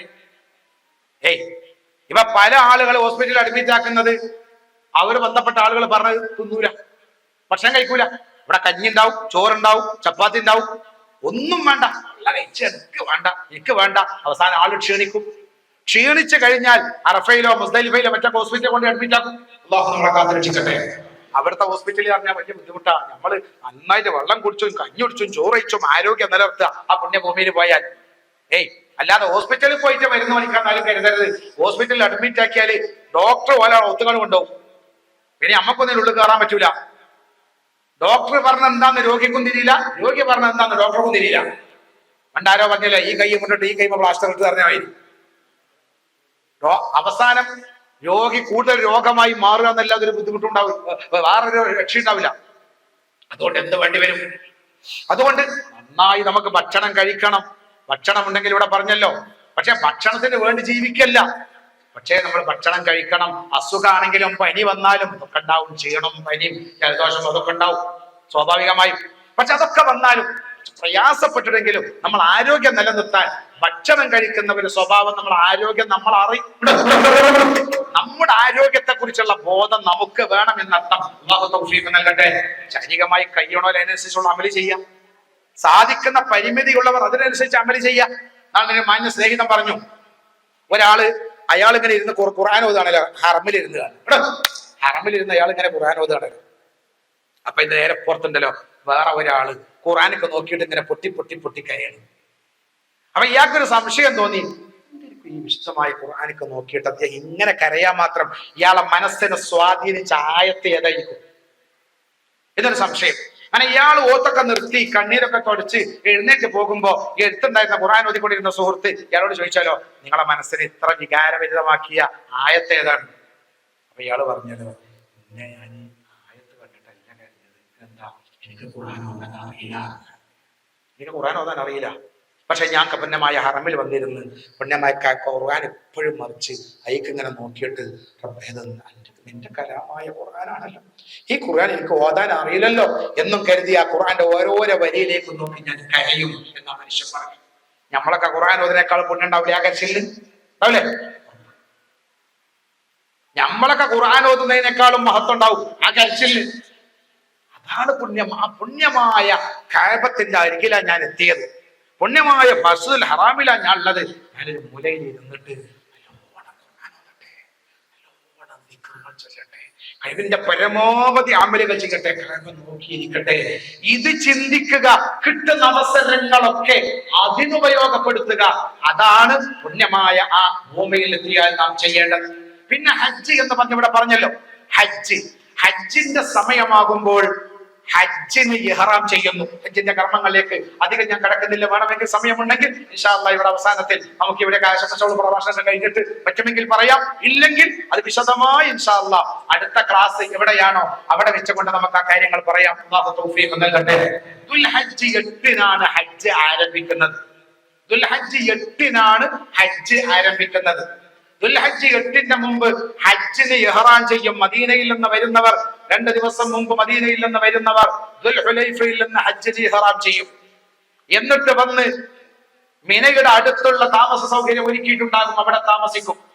യൗമുത് തർവിയ എന്ന് പറയുന്ന ദുൽഹജ്ജ് 8-ന്റെ അന്ന് ഇഹ്റാമിന്റെ വേഷത്തിൽ തൽബിയത്തും ചൊല്ലി പുണ്യമായ മദീനയിൽ പോകും. മദീനയിൽ നമുക്ക് താമസിക്കാൻ ഒരു ടെന്റ് ഒരുക്കിയിട്ടുണ്ടാകും. ആ ടെന്റിൽ നാം അന്ന് താമസിക്കും. മിനയിൽ അന്ന് താമസിക്കും. മിനയിൽ അന്ന് താമസിക്കും. യൗമുത് തർവിയ ദുൽഹജ്ജ് 8-ന്റെ അന്ന് ടെന്റിൽ ദുൽഹജ്ജ് 8. അത് കഴിഞ്ഞ ദുൽഹജ്ജ് 9-ന് അറഫയിൽ. അത് കഴിഞ്ഞ പിന്നെ മുസ്ദലിഫയിൽ ലാപ്പാർത്ത് വീണ്ടും ഇതേ മിനയിലേക്ക് തിരിച്ചെത്തി. ദുൽഹജ്ജ് 10, 11, 12, 13 ഈ 3 ദിവസങ്ങൾ ഈ ദിവസങ്ങളിലും മിനയിലുണ്ടാകും. ആ മിനയിൽ അന്ന് പ്രത്യേക കർമ്മങ്ങളൊന്നുമില്ല. പിന്നെ എന്തിനാണ് അവിടെ പോയത്? അല്ലാഹുവിന്റെ ദീൻ. അന്ന് അവിടെ നിൽക്കാൻ പറഞ്ഞു. എന്റെ റബ്ബ് പറഞ്ഞു, ഞാനത് സ്വീകരിച്ചു. എന്റെ ദീന് പറഞ്ഞു, ഞാനത് സ്വീകരിച്ചു. എന്റെ റബ്ബ് എന്ത് പറഞ്ഞാലും അള്ളാഹു ഇഷ്ടപ്പെടുന്ന ഏതൊരു കർമ്മം ഉണ്ടെങ്കിലും അത് ഞാൻ ചെയ്യും. അതിനാ ഞാൻ ഇവിടെ വന്നത്. ആ ടെന്റിൽ നമ്മൾ ദുആയും ദിക്റുമായി കഴിയും. നമുക്ക് അറഫയിലേക്ക് പോകാൻ, മുത്തയ്യിഫിന്റെ ബസ്സിൽ അറഫയിലേക്ക് പോകാൻ സമയമാകുമ്പോ നമ്മൾ ബസ്സിൽ കയറി അറഫയിലേക്ക് യാത്രയാകും. അറഫയിൽ ലക്ഷോപലക്ഷം ജനങ്ങൾ ഒരുമിച്ച് കൂടുന്ന അറഫ. അന്ന് അവിടെ നബി സല്ലല്ലാഹു അലൈഹി വസല്ലമ തങ്ങൾ ഉച്ചയുടെ മുമ്പായി അറഫയിലെത്തുകയും അറഫയിലുള്ള മസ്ജിദുൻ നമിറ ആ പള്ളിയിൽ വെച്ചുകൊണ്ട് ളുഹുറും അസറും ജംആക്കി നിസ്കരിക്കുകയും ളുഹുറിന് ശേഷം അറഫയിലേക്ക് പ്രവേശിച്ച് അറഫയിൽ രാത്രി വരെ അറഫയിൽ കഴിയുകയും ചെയ്തു. മുഹമ്മദ് മുസ്തഫ സല്ലല്ലാഹു അലൈഹി വസല്ലം നമുക്കവിടെ ഒരുക്കി വെച്ച, നമുക്ക് സൗകര്യപ്പെടുത്തിയ സ്ഥലത്ത് അവിടെ നമ്മൾ ഇരിക്കുന്നു. നിന്നും ഇരുന്നും കൂട്ടമായി ദിക്റും ദുആയും കഴിയുന്നു. അന്ന് അല്ലാഹുവിന്റെ മലക്കുകളെ കൊണ്ട് അറഫ നിറയുന്ന ദിവസമാണ്. ആര് അള്ളാഹുവിനോട് മനസ്സൊരുക്കി ദുആ ചെയ്താലും അവന്റെ മുഴുവൻ പാപങ്ങളും കഴുകപ്പെടുന്ന അറഫ. ആ അറഫയിൽ അള്ളാഹുവിന്റെ പൊരുത്തം ആഗ്രഹിച്ചും പ്രാർത്ഥിച്ചും ദിക്റിലുമായി നമ്മൾ അറഫയിൽ കഴിയും. അല്ലാഹു തൗഫീഖ് നൽകി അനുഗ്രഹിക്കട്ടെ. ഹോസ്പിറ്റലിലായ വല്ല രോഗികളും ഉണ്ടെങ്കിൽ അന്ന് അവിടുത്തെ ആംബുലൻസുകളിൽ അവർ രോഗികളെ ആംബുലൻസുകളിൽ അറഫയിൽ കൊണ്ടുവരും. ഒരൽപ്പമെങ്കിലും അറഫയിൽ നിന്നാലേ ഹജ്ജ് ഉണ്ടാകൂ. അൽ ഹജ്ജു അറഫ. ശഫീഉനാ റസൂലുള്ളാഹി. രാത്രിയോടുകൂടെ ആളുകൾ അറഫയിൽ നിന്നുകൊണ്ട് യാത്ര തിരിക്കാൻ തുടങ്ങും. രാത്രിയോടുകൂടെ അറഫയിൽ നിന്നുകൊണ്ട് യാത്ര തിരിക്കാൻ തുടങ്ങും. ബസ്സുകളിലായി യാത്ര പോകും. ആ ഒരു സുഖം, യാത്ര ആകുന്ന ഒരു പ്രയാസം യാത്രയിലുണ്ടാകും. കാരണം റോഡ് മുഴുവനും വാഹനങ്ങളാണ്. അതുകൊണ്ട് തന്നെ നമ്മൾ കരുതിയതുപോലെ ബസ് മുന്നോട്ട് പോകാൻ കഴിയില്ല. ഒരുപാട് ചിലപ്പോൾ പ്രയാസപ്പെടും, ബുദ്ധിമുട്ടാകും. മുമ്പ് ഒരിക്കൽ അറഫയിൽ നിന്നുകൊണ്ട് മിനയിലേക്ക് പോകുമ്പോ ഒരു താത്ത പറഞ്ഞു മൂത്രയിക്കാണ്ട്, മറ്റൊരാള് പറഞ്ഞു കാഷ്ടിക്കാണ്ട്. പലരും പറയുന്നുണ്ട്, പക്ഷെ എവിടെ ബസ് നിർത്തി, അതിനകത്തൊന്നും തിരക്കുമല്ലേ. അപ്പൊ ഒരു ആചാര്യ പറഞ്ഞു, നിങ്ങളിപ്പോ മൂത്രയിക്കലും കാഷ്ടിക്കലൊക്കെ അവിടെ നിൽക്കട്ടെ, തൽബിയത്ത് ചൊല്ലി കൂടിയാണ്. എന്നിട്ട് ഇയാള് തൽബിയത്ത് ചൊല്ലി കൊടുക്കാൻ തുടങ്ങി. ലബ്ബൈക അല്ലാഹുമ്മ ലബ്ബൈക ലബ്ബൈക ലാ ശരീക ലക ലബ്ബൈക ഇന്നൽ ഹംദ വന്നിഅമത വൽ മുൽക, എന്തൊക്കെയോ ചൊല്ലൽ തുടങ്ങിയാണ്. എല്ലാവരും ക്ഷീണിച്ച് അവശരായി ബസ്സിലിങ്ങനെ ഇരിക്കുക. ഇയാൾ എന്തൊക്കെയോ ചൊല്ലി കൊടുക്കുക. ലക്കവൽ മുൽക്കൊന്നും പറഞ്ഞില്ല. അപ്പൊ വേക്കൊന്നും ഒരാൾ പറഞ്ഞു, ആചാര്യ ലക്കവൽ മുൽക്ക് ഉണ്ട്.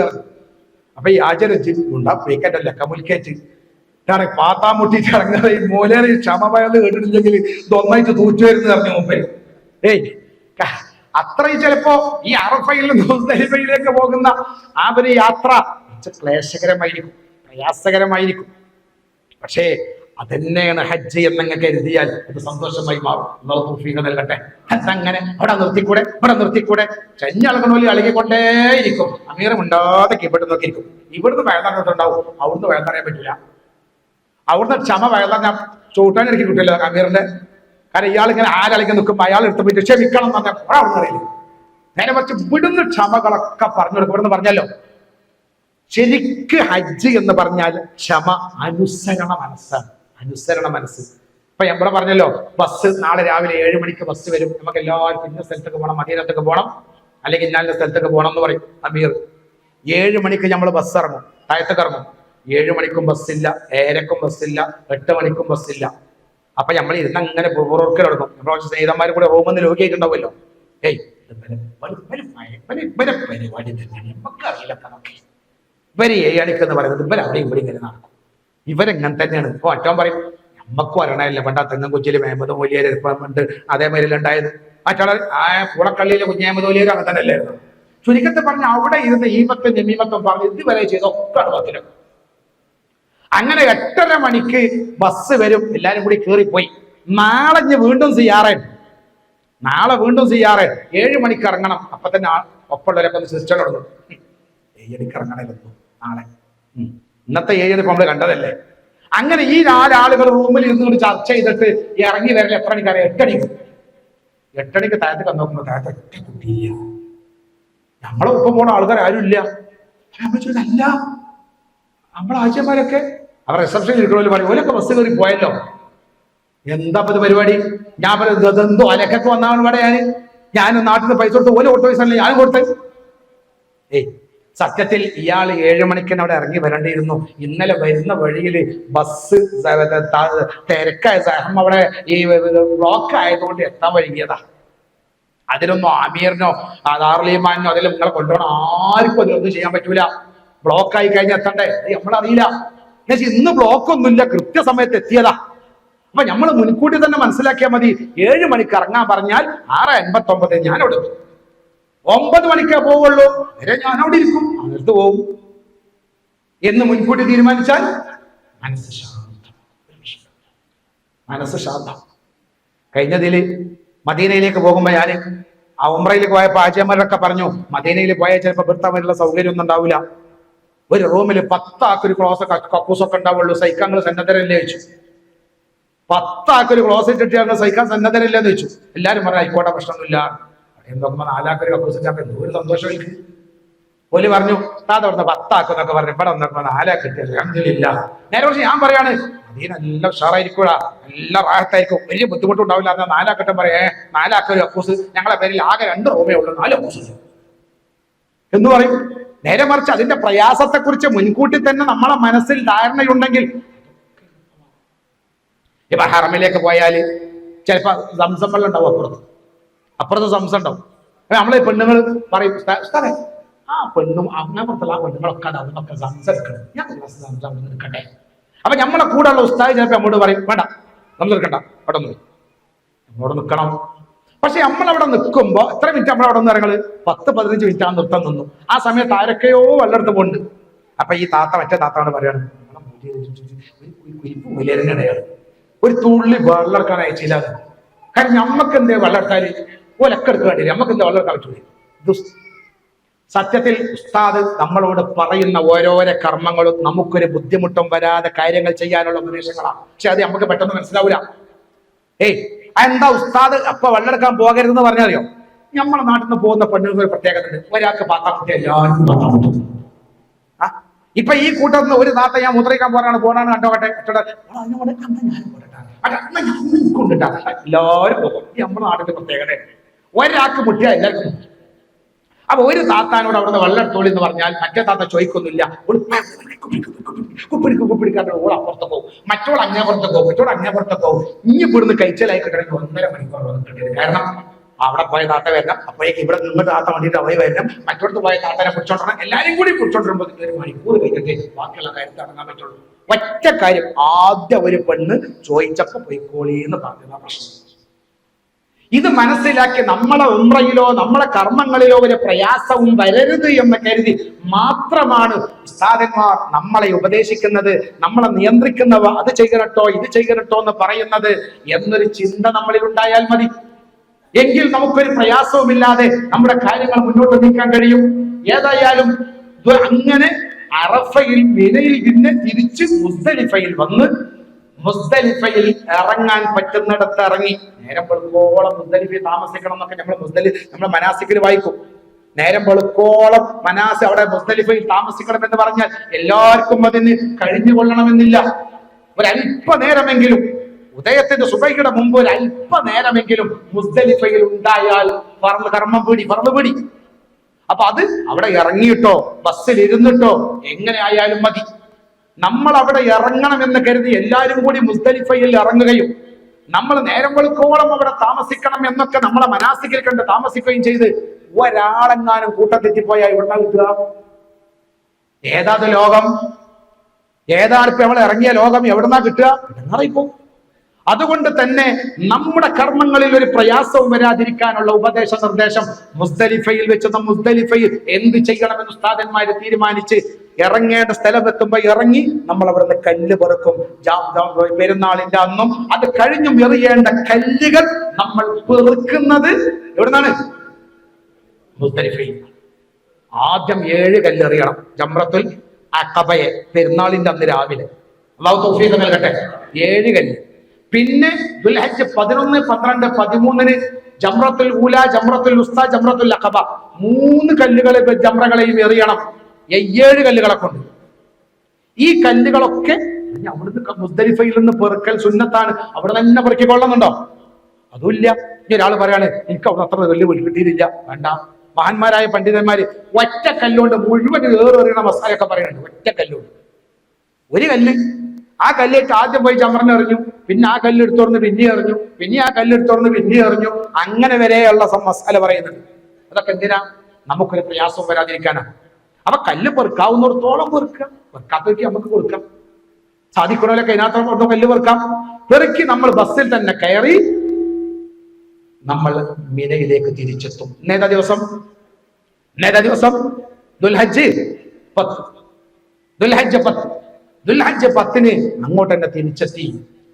മിനയിൽ നമ്മൾ പോയ അതേ ടെന്റിലേക്ക് മിനയിലേക്ക് തിരിച്ചെത്തി. രാവിലെ നമ്മൾ ജംറത്തുൽ അഖബയെ കൂട്ടമായി പോയി എറിയും. ബിസ്മില്ലാഹി അല്ലാഹു അക്ബർ. ഇടത്തെ കയ്യിൽ ആ കല്ല് വെച്ചിട്ട്, ഒരു കടമണിയോളം ചെറുപ്പമുള്ള കല്ല്, അത്ര വലിയ പൊയ്റ്റക്കല്ലല്ല, കടലമണിയുടെ വലിപ്പമുള്ള കല്ല് ഇടത്തെ കയ്യിന്റെ ഇടയിൽ വെച്ചിട്ട് വലത്തെ കയ്യിന്റെ ഈ വിരലുകളെ കൊണ്ട് ഇങ്ങനെ പിടിച്ചിട്ട് അവിടെ ഉണ്ടാകും ജംറ എന്ന് പറയുന്ന ഒരു തളം, ഒരു കുഴി. അതിലേക്ക് ബിസ്മില്ലാഹി അല്ലാഹു അക്ബർ, ബിസ്മില്ലാഹി അല്ലാഹു അക്ബർ 7 വട്ടം അതിലേക്ക് എറിയുക. അന്ന് ആ ദിവസമുള്ളൂ. അത് കഴിഞ്ഞ് അല്ലാഹുവിനോട് ദുആ ചെയ്യുക. അത് കഴിഞ്ഞ് വന്ന് മുടി കളയുക. അതോടുകൂടെ 1-ാം തഹല്ലുലായി. ഇനി നമുക്ക് എന്ത് ചെയ്യാ? കുളിച്ചിട്ട് തുണി കുപ്പായൊക്കെ മാറ്റാം. പക്ഷെ ഭാര്യ ഭർത്താവ് 1-ാം തഹല്ലുൽ എന്നാണ് അതിന് പറയാ. അത് ഭാര്യ ഭർത്താവ് ബന്ധം ഇനി പറ്റില്ല. ബാക്കിയുള്ളതൊക്കെ തുണിപ്പാക്കം മാറ്റാം. പിന്നെ ദുൽഹജ്ജ് 11, 12, 13 ഉച്ചക്ക് ശേഷം ജംറത്തുൽ അഖബ, ജംറത്തുൽ ഊല, ജംറത്തുൽ ഉസ്ത, ഈ 3 ജംറകളെയും 7 കല്ലുകളെ കൊണ്ട് എറിഞ്ഞ്, അത് എറിയേണ്ടത് വധുവൾ മര്യാദകളൊക്കെ നമുക്ക് പിന്നീട് പറയാം, എറിഞ്ഞ് ആ ഏറും കഴിഞ്ഞ് സൗകര്യം പോലെ പുണ്യമായ മക്കയിൽ പോയി തവാഫും സഅയും പൂർത്തിയാക്കിയാൽ ഹജ്ജ് പൂർത്തിയായി. സഹോദരങ്ങളെ, സഹോദരികളെ, ഈ രൂപത്തിൽ ഹജ്ജ് കർമ്മങ്ങൾ നിർവഹിച്ച് അള്ളാഹുവിന്റെ പരിപൂർണമായ പൊരുത്തം നേടി, ഇഷ്ടം നേടി, അള്ളാഹു എന്നോട് പറഞ്ഞ കാര്യങ്ങളൊക്കെ ഞാൻ ചെയ്തിട്ടുണ്ട് എന്ന മനസ്സംതൃപ്തിയോടുകൂടെ പ്രവർത്തിച്ച് തിരിച്ചു വരിക എങ്കിൽ ഉമ്മ പെറ്റ മക്കളെ പോലെ അവൻ തിരിച്ചു വരുമെന്ന് റസൂലുള്ളാഹി സ്വല്ലല്ലാഹു അലൈഹി വസല്ലം. ഇതിന്റെ മസലകളൊക്കെ ഇൻഷാ അല്ലാഹ് ഓരോന്നും വിശദമായി നമുക്ക് വരുന്ന ക്ലാസ്സുകളിൽ ചർച്ച ചെയ്യും. നമ്മുടെ ഉസ്താദന്മാർ നമുക്ക് വേണ്ട ഉപദേശങ്ങളൊക്കെ നിർദ്ദേശങ്ങളൊക്കെ നൽകും. വളരെ സൂക്ഷിക്കുക. പോകുന്നതിന്റെ മുമ്പ് തൗബ ചെയ്ത് മറ്റുള്ളവരെ കൊണ്ടൊക്കെ കാര്യങ്ങൾ പൊരുത്തപ്പെടിയിച്ച് നമ്മളൊക്കെ ഹലാലായ പൈസയാണ് ഞാൻ ഹജ്ജിന് വേണ്ടി കൊടുക്കുന്നത് എന്ന് ഉറപ്പുവരുത്തി സദാ റബ്ബിനോട് തൗഫീഖിന് വേണ്ടി ദുആ ചെയ്ത് ഒരു ആത്മീയവും സാമ്പത്തികവുമായ ഒരുക്കങ്ങൾ ഒരുങ്ങി ഇൻഷാ അല്ലാഹ് പുണ്യഭൂമിയിൽ ചെന്നാൽ എന്റെ നാവ് കൊണ്ട്, എന്റെ അവയവങ്ങളെ കൊണ്ട് അല്ലാഹു പൊരുത്തപ്പെടാത്ത ഒന്നും ഞാൻ നിർവഹിക്കില്ല എന്ന് ശപഥം നാട്ടിൽ നിന്ന് തന്നെ എടുത്തുകൊണ്ടാകണം നമ്മൾ അങ്ങോട്ട് പോകേണ്ടത്. മറ്റുള്ളവരെ സഹായിക്കാൻ കിട്ടുന്ന അവസരങ്ങളൊക്കെ ഞാൻ സഹായിക്കും.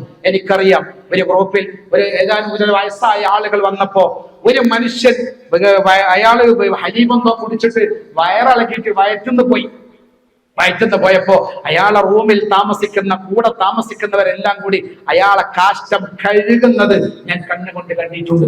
ഒപ്പം ഒരു പരിചയമില്ലാത്ത ആളുകളാ, ഹജ്ജിന് വന്നപ്പോ കണ്ട പരിചയമുള്ളൂ. പക്ഷെ അയാൾക്ക് വിസർജിച്ചപ്പോ അയാളെ കാഷ്ടം ബാക്കിയുള്ളവര് കഴുകി കൊടുക്കുക, ആ ഒരു മനസ്സും ആ ഒരു ചിന്തയും നമുക്കുണ്ടെങ്കിൽ നമ്മുടെ കർമ്മങ്ങളൊക്കെ ഒരു പ്രയാസമില്ലാതെ സുന്ദരമായ റാഹത്തായി നമുക്ക് ചെയ്ത് ഇൻഷാ അല്ലാഹ് ഏത് ഗ്രൂപ്പിൽ പോയാലും എങ്ങനെ പോയാലും ഈ ഒരു മനസ്സ് ഇവിടെ തന്നെ കാത്തു സൂക്ഷിച്ചു കൊണ്ട് പോയാൽ പിന്നെ വഴികളൊക്കെ അല്ലാഹു തുറന്നു തരും. പേടിക്കേണ്ടതില്ല, ഒരു പ്രയാസപ്പെടേണ്ടതുമില്ല. ഞാൻ എന്റെ റബ്ബിന്റെ പൊരുത്തം ആഗ്രഹിച്ച് പോവുകയാണ്, എന്നെ എന്റെ റബ്ബ് സഹായിക്കുമെന്നുള്ള ആ ഒരു ഈമാനിക വിശ്വാസവും ഈമാനിക ശക്തി നമ്മുടെ മനസ്സിൽ ഉണ്ടാകണം. അല്ലാഹു തൗഫീഖ് നൽകി അനുഗ്രഹിക്കട്ടെ.